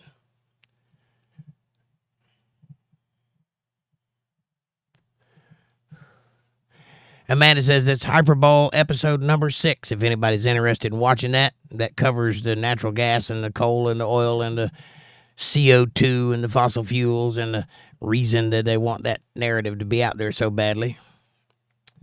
Patty says, I could collect rainwater for my CPAP as I use distilled H2O. Yeah, you could, but I would boil it first because there's stuff in the atmosphere you don't want to breathe. So if you collect water for your CPAP, boil it before you use it. John says, in a few hundred years, there'd be another ice age. So much for global warming. It's the Earth's cycle. That is entirely possible, although I don't think so, because I think the flood caused the ice age. And we haven't had a flood recently, so I don't think there's going to be another ice age. But it might get cold again. Dana says, the old folks in our village say every woman should wash their faces in a fresh rainwater for the beauty of the skin, wisdom of the old generations, and they probably know a thing or two. That water probably comes from the snow caps nearby where you're at. That's probably where the water ultimately comes from, and that water is very pure, and it's probably really full of nutrients, probably really good for your skin and your complexion. Old people knew things a lot more than we know nowadays, so I'd listen to those old wives' tales. There's wisdom in those things. Go away. There's a bug, stink bug. He's just trying to look for a place to sleep. He ain't bothering nobody, but they get on my nerves. Amanda says, plants love used coffee grounds too. Yes, they do. Dana says, smiley face, because they have good taste. It's not anything scientific. They just really like coffee. Coffee's good for everybody. Coffee and cigarettes, good for your body, good for your mind. The cigarette ain't so good for you, but the nicotine is. Everything else in the cigarette will kill you, but the nicotine's really good for your brain. Dana says, smiley. And what it is says, the man who invented water knew what he was doing. Yes, he absolutely did. Did you know that water has memory? It can remember things that happen in its vicinity. Did you know that? Look into it. It's a little bit hooey. I'm not exactly sure how the science works on that, but there's a guy, a Chinese guy. I think he's Chinese, might be Japanese. I don't know. I'm racist. Anyway, he did studies on the memory of water. Just look it up, water memory on YouTube, and you'll see a plethora of things about it. It's pretty interesting. I'm not exactly sure how settled that science is, but it's very interesting anyway. Vera Lynn says, hello, Vera Lynn. Welcome to the show. Tell us a little bit about yourself. Who are you, where you're from, and what is your favorite thing to talk about? Good to see you. Thanks for coming by. Amanda says, Dana, I used to wash my hair in rainwater, and it made it so soft and kept my curls tight. Anyway, Dana says, Amanda, smiley face, thumbs up. John H. says, don't get them at my age. Don't get what at your age? Rainwater? I'm not sure what you mean there. Vera Lynn says, I would die as a farmer. My survival instincts and will to live. No survival instincts or will to live. Well, Vera, you'd be surprised what you would do if you were put in that situation.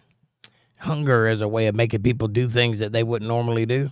And I'd be willing to bet money that if you cut off your supply of food and comfort and internet, it would take about 3 days for you to suddenly decide, hey, I need to be doing something.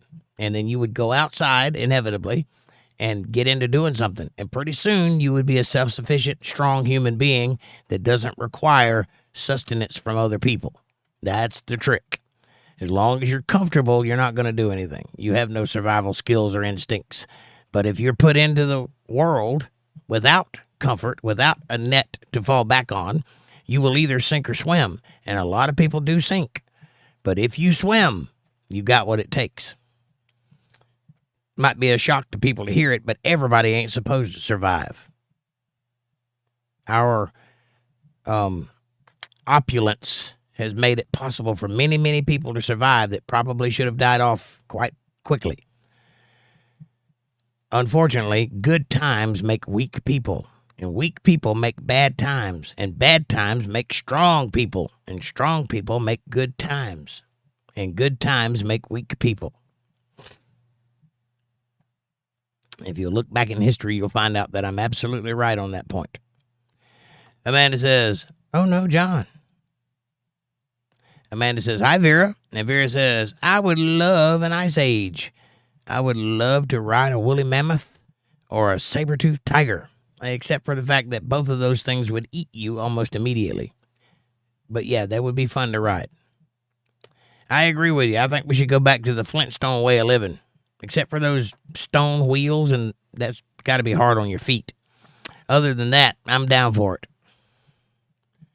Monkey Juice says, did you know plants have feelings and feel pain? Well, that remains to be proven. They do have some kind of reaction to stimuli. They are in possession of some evidence of intelligence. But we don't know what that is, and we can't really call it pain because they don't have nerve endings like we do, so they can't express, and they don't have brains, so they can't express or feel pain in the way that we do, but they do respond to stimuli. That is true. It's a human thing to say it's pain. They're feeling pain, but you don't know that they feel pain. You don't know that they have any kind of thought process whatsoever. Although it is curious that the mushroom, the little thing that you see that we call a mushroom, that's just the flower. The mushroom is under the earth, and it can go for miles, little tendrils everywhere. That's the plant. The thing that sticks out of the ground is just the tip. It's just poking through. That's it. It's little antennas maybe. But mushrooms are responsible for feeding trees and carrying ants and providing sustenance for all kinds of earthworms and things that live in the dirt. They're very smart and well. There might be more mushrooms on Earth than there are people. There's one mushroom that's like 2,500 miles big in like Oregon somewhere.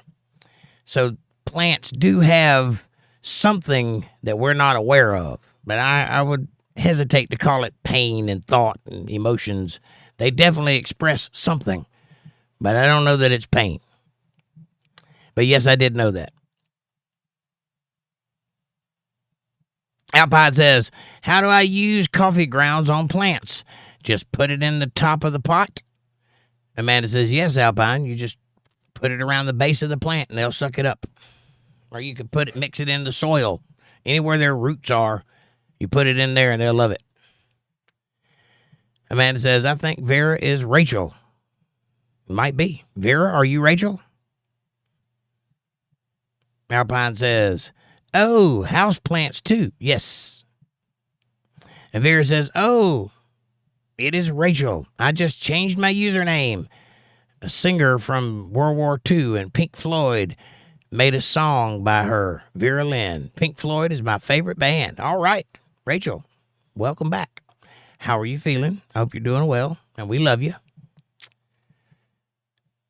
For Yourself says, some of brother went outside and they are shouting like a true drunk guy. I can hear their voice like, huzzah! What should I do now? Ignore that person. Engaging will only be damaging to you. And Amanda says, yes, if they are small, don't put a bunch of, just a couple of spoons full. Right. Treat the plant according to its size. If it's a big plant, you can put more on there. If it's a tiny plant, just put a couple of spoons in there. What it is says, this younger generation, do you believe they lack common sense, or do they just Google it? No, they are very intelligent. They're just not intelligent in the same way that we are. They lack the common sense that we have. But we can't do the things that they can do either. They know things that we won't ever know. They are accessing information and they can contain knowledge in a way that we cannot. But they are very symbiotic to their phone because that's the way they were taught to think. They're taught to think in TikTok skits, 10-second skits. So they think that way. So for us, that appears to be unintelligent. They're not unintelligent. They're very intelligent. They're just not intelligent the same way that we're intelligent about the same things we're intelligent about, which are what we feel to be important. They may not even consider it. So it's going to be a different world with them running it completely. And we won't have any place in it. But such is the nature of old people.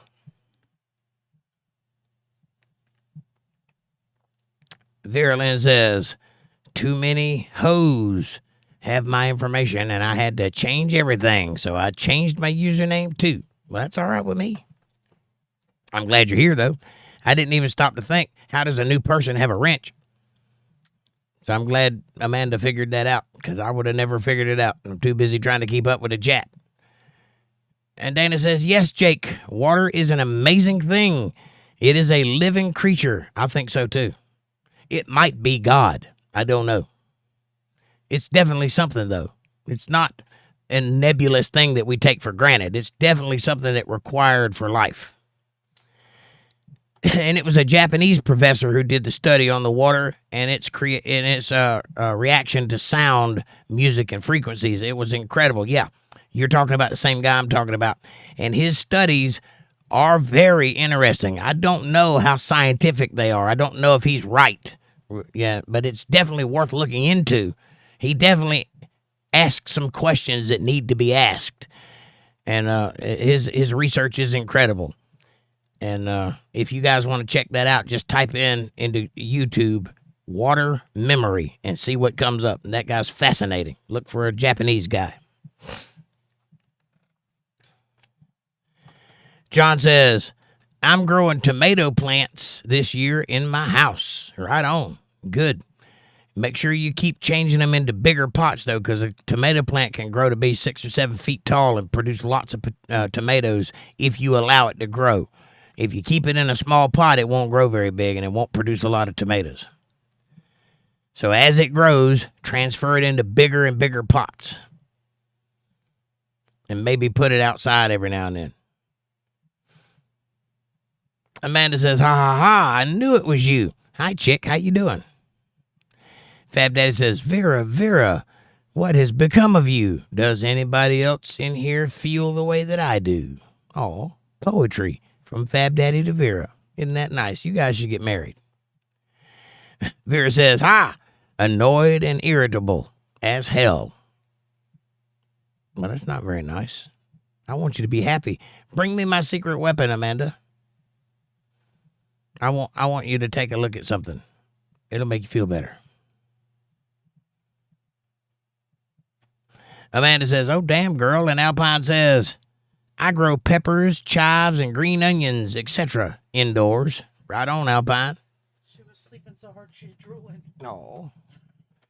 All right, ladies. Sit back and grab your knees, because you're going to jump. Look at that, Vera. That's just for you. Look at that. Look. Look at his little tail. Look at that. You see that? My little Tribble. Deohgee.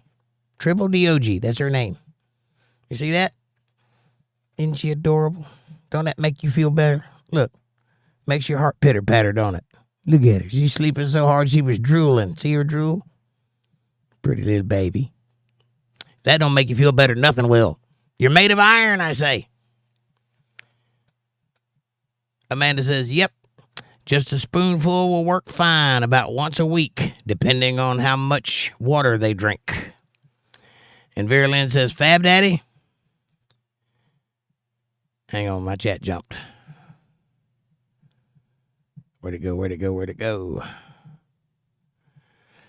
And Vera Lynn says, Fab Daddy, exactly, thumbs up. Remember how she said we would meet again someday? Some sunny day? Remember how she said we would meet again some sunny day? Alpine says, thank you, Amanda. Absolutely. Fab Daddy says, bring the boys back home. I agree. Vera Lynn says, waiting for the worms is my favorite song. Amanda says, you're welcome, Alpine. And what it is says, Van Halen is my favorite band.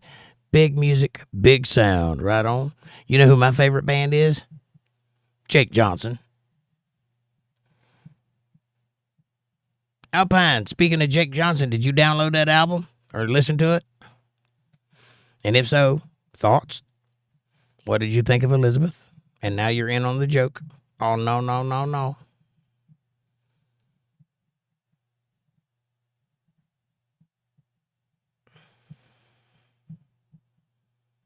Alpine says, get your filthy hands off my desert is my favorite song.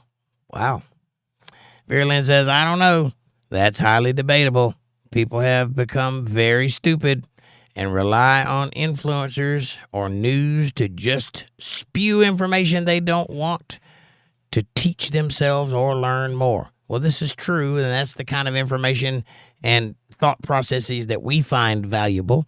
They don't find that so valuable. They're just as happy being in a socialist environment and learning whatever the big guy tells them. But they are very intelligent in other ways that we're not privy to. That probably is yet to be seen. I mean, I'm sure that they'll kick in at some point. Don't know. We'll see. Look at her little punim. Look at it. Look at her little face. Look how pretty she is. Look at her looking at you. She sees you. Get him. Go get him. Anyway. Amanda says, LOL, Tribble is sleeping so hard she's drooling. It's a busy day for a baby. Yep. Monkey Juice says, water first, then life. True. Very true. Vera Lynn says, Alpine, yes. The final cut was brilliant. I love Gunner's Dream. And not now, John. Interesting. Alpine says, yes, Vera. Vera says, OMG, that face. I know, right? That'll brighten your day up if nothing will. So cute, OMG. Right on. Monkey says, hi, puppy. And Vera says, her little face is a beautiful puppy, isn't it? This is my gift to Amanda for today. We went and got her today. And she is part Shih Tzu and part something else that we don't know what it is. But it's adorable, whatever it is. I got a dog that's a Shih Tzu. Anyway, I don't even like dogs. I don't know what I'm doing even holding this thing. Vera says, yes, OMG. Hang on, I lost it. Oh, here we go. How precious. Fab Daddy says, you're going to get more subs doing that, Jake. I'm hoping this. I might set up a Facebook page for old Deohgee here. She's a Tribble, by the way. That's her name, Tribble Deohgee. Why Deohgee? Spell it. Anyway, might have her on Facebook. I told her she was going to get famous tonight. Look at it. Look at them little paws. It's so adorable. Alpine says, aw. For Yourself says, I got a dog, same as yours, but his color is black. Nice. I'm not a little dog lover, but every now and then they make a good one. And I think this is a good one. Ain't that right? Ain't that right, you little punim? You want to lay down? Okay. Lay down on my lap. Go to sleep. I'll rock you subtly. Vera says, she's like, why the hell do you want me up for this? Why did you wake me up for this? Right. Yeah, she's sleeping pretty hard there for a little while. Vera Lynn says, so cute. And Dana says, cute puppy. Heart, smiley faces all over the place. Right on. Hit that subscribe button, everybody. There'll be more Tribble to come. I'll have her where there be no Tribble at all.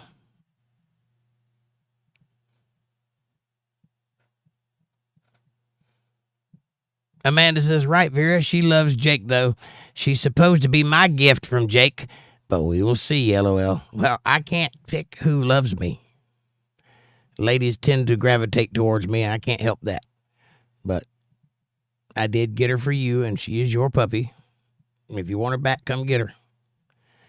Vera says, she likes a little teddy. She's like a little teddy bear. I know, right? Very fluffy. Very soft, very docile. She's not very energetic at all, but she does not like to be put down. She'll start whimpering. Cutest little whimper you've ever heard, too. Not like a bark, but, you know, She'll start doing that if you put her down. Vera says, ha, Amanda, just give her some time. Right on. I think she peed or something. She's wet. Might be drool, I don't know. Whatever.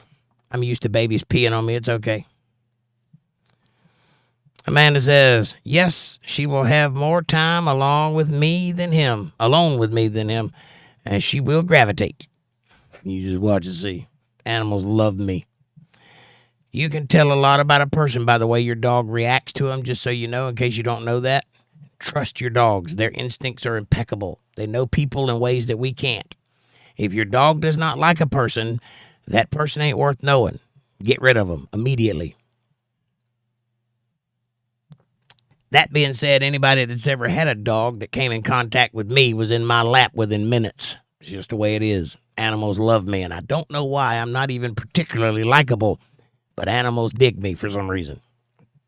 I guess that says something about my character or whatever. Vera Lynn says, yes, so cute. And Amanda says, so pitiful, sleepy baby. Aw. Fab Daddy says, puppies and dancing babies are golden for subs. Right on. Well, I'm fresh out of dancing babies, but I got a puppy and I got some kittens coming soon. They'll be on the channel when they're born. I got 3 cats out there that are pregnant, and I got about 15 cats, so we'll see. Maybe that'll be some good fodder for people to come watch the kitties. John says, I got 2 favorite guitarists, David Gilmour and Jake Johnson. Thank you, sir. I appreciate that. Somebody asked me that the other night, and I started flipping through to try to see who I liked, flipping through the old mental Rolodex. And somebody said, I should have said me. I'm my favorite guitarist. But I didn't even think about me. I don't even rank in that category, so. But I appreciate it, John. Thank you. Vera says, Dana, how are you? Do you know anyone in Czech that hires foreigners for a job? Interesting.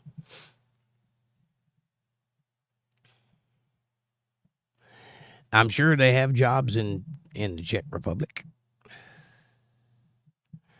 Alpine says, yes, I downloaded it, and I remembered Elizabeth. So you have heard it. That was the question. Had you heard it before? And I didn't know if I put that out before or after we had hung out. But I hope you enjoyed the album. And it's yours for free. Just you can download it or keep it or whatever you want to do with it. The only thing I ask you to do is share it with somebody else. Let other people hear the music if you like it. And what it is says, yeah, wait till the new wears off from that puppy. Just kidding. I have 3 Yorkies, 1 English Mastiff and 1 Ridgeback mix, and 2 bobtail cats. Right on. I hear you. No, that's true. The newness does wear off, and you're like, get off of me. Quit biting that. Get that guitar out of your mouth. I understand. But it's kind of hard to be upset at that thing. That's a beautiful little animal. If it stays like that, it'll have me wrapped around its finger. Vera says, Dana, for years I've been trying to get to Sweden for my fiancé, but they make it impossible. I tried to get Polish citizenship, but got denied twice because my granddad was in WW2. Vera says, Dana, and I heard Czech is a great place for foreigners, too. Right. I don't know anything about the Czech Republic. You'll have to rely on Dana's information because I don't know anything about it. Other than it's got Dana, and that can't be too bad. Amanda says, wow, what it is. I'm an animal lover, too. What it is says, triple dog piss on Jake's lap. Probably. Tribble, Tribble, Tribble, like Star Trek. But yes, probably peed on me. I'm not sure. I can't tell. I'm not wet anymore, but I felt wet while I was holding her. It might have been her drool, too. She did say she was drooling, so might have been that. It don't matter. I'll wash my hands in a little bit. Vera says, Dana, do you live in Prague? I heard Czech just lifted work visas for foreigners, too. And Dana says, Vera Lynn, it depends on qualifications and legal status. Well, I'm not an EU resident, says Vera Lynn, nor have the right to work. I'm American, but last year they removed their work visa requirements. And Amanda says, it's drool. She has a spot on the bed and scooted into it. Okay. So it's just drool that was in her fur. Okay. And Vera says, Dana, I have a degree in accounting and global business with 10 years plus with auditing and finance. Nice. Somebody needs an accountant That could be a thing. And Dana says, yes, I live in Prague, in the historical downtown, called the Old Town of Prague, and it is truly a magical place. Yeah, I've been waiting on you to send me some pictures from there, preferably alleyways and archways and old brick walls and castles and stuff like that. I would love to see some of that. I've heard a lot of things about Prague and seen a few movies that took place in Prague, but I'm sure it's different when you're standing there. Vera says, John, my dream was to see David Gilmour, and my dad and I drove to Canada to see him. I legit died when I saw him. Oh, you got to see him? That's cool.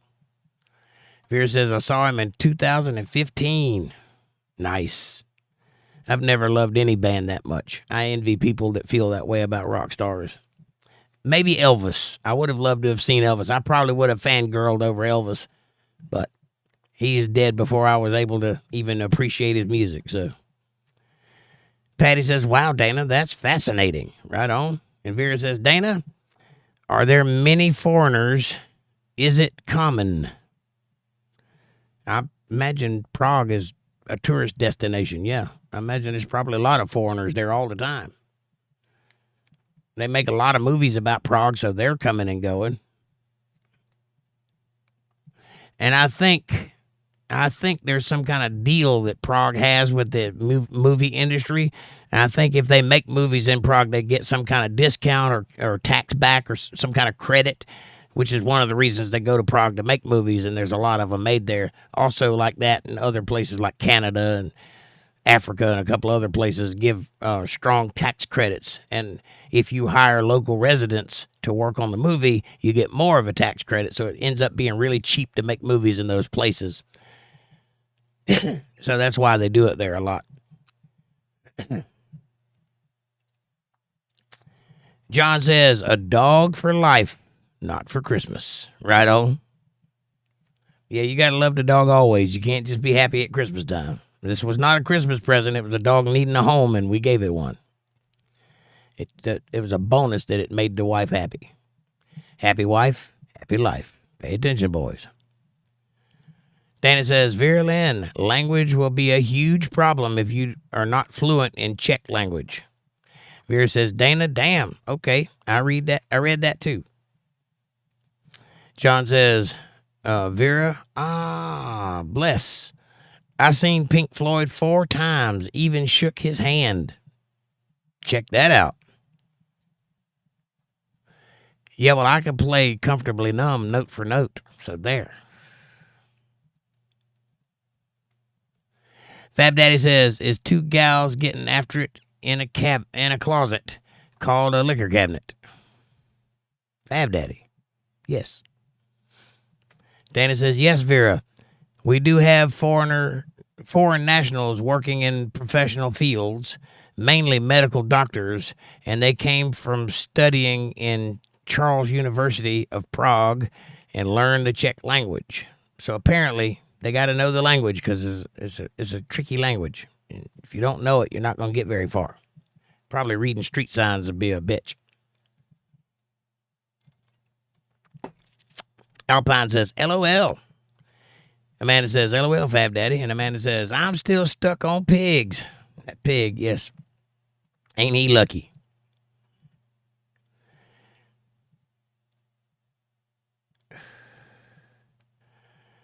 Alpine says, I was laughing about shaking Pink's hand. I think it was David Gilmour they were talking about shaking the hand. Pink Floyd, not Pink, the rapper, or whatever she does. If I read that right. If not, I'm with you. Anyway, why don't you guys do me a favor while you're drooling over the puppy and thinking about Prague? Hit that subscribe button, please, and press the bell icon so you get notifications when I'm going to be online. There is 14 people and 14 likes, so that's good. More of that. Share this video with somebody you love. Better yet, share it with somebody you don't love. Bring them into the family. Make them part of the fold. Be part of their solutions, not part of their problems. Leave a comment down below and let me know what you're thinking about. Question me, curse me, bless me, challenge me, confront me, conform with me.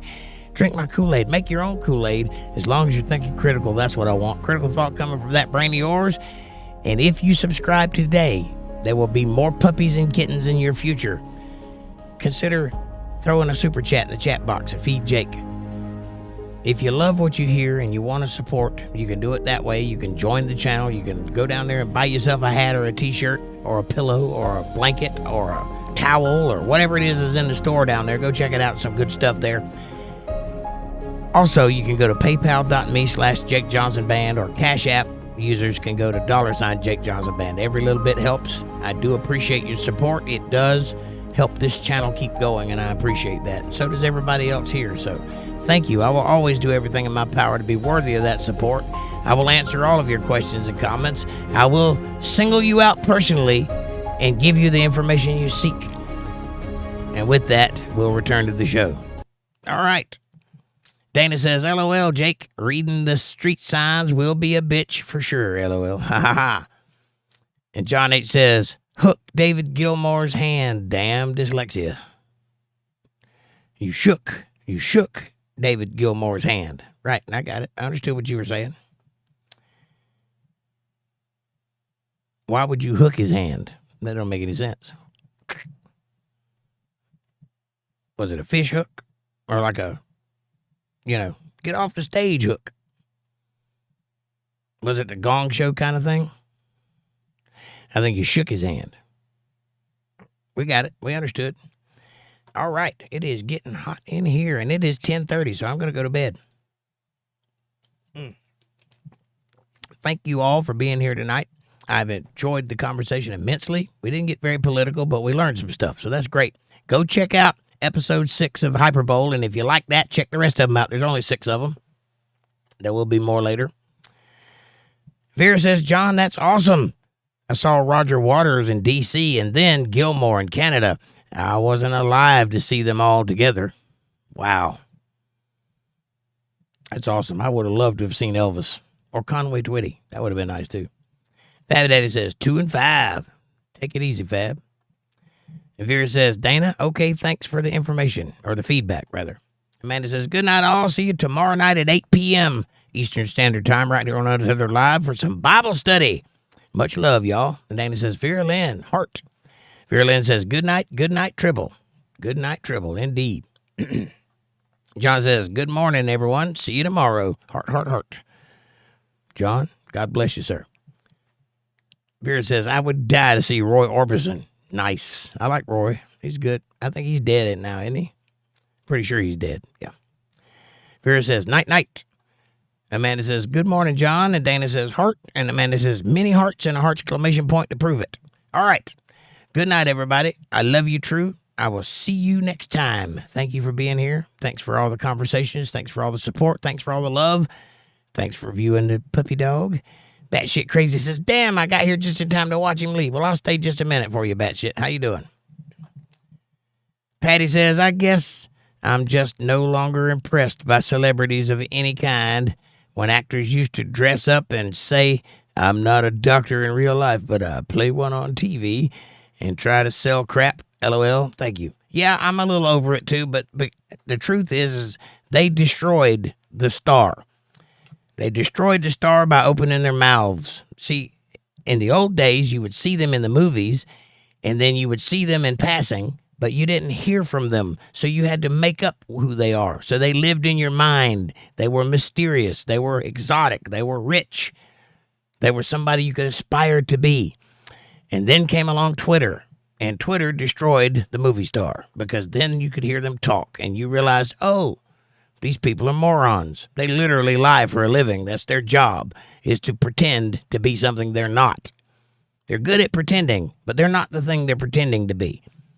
But playing the part tends to make you think you are that thing. So they have a very warped sense of humor. They live in a society where everything is about image, because literally they hinge their careers on a yes or a no, and the answer is usually no.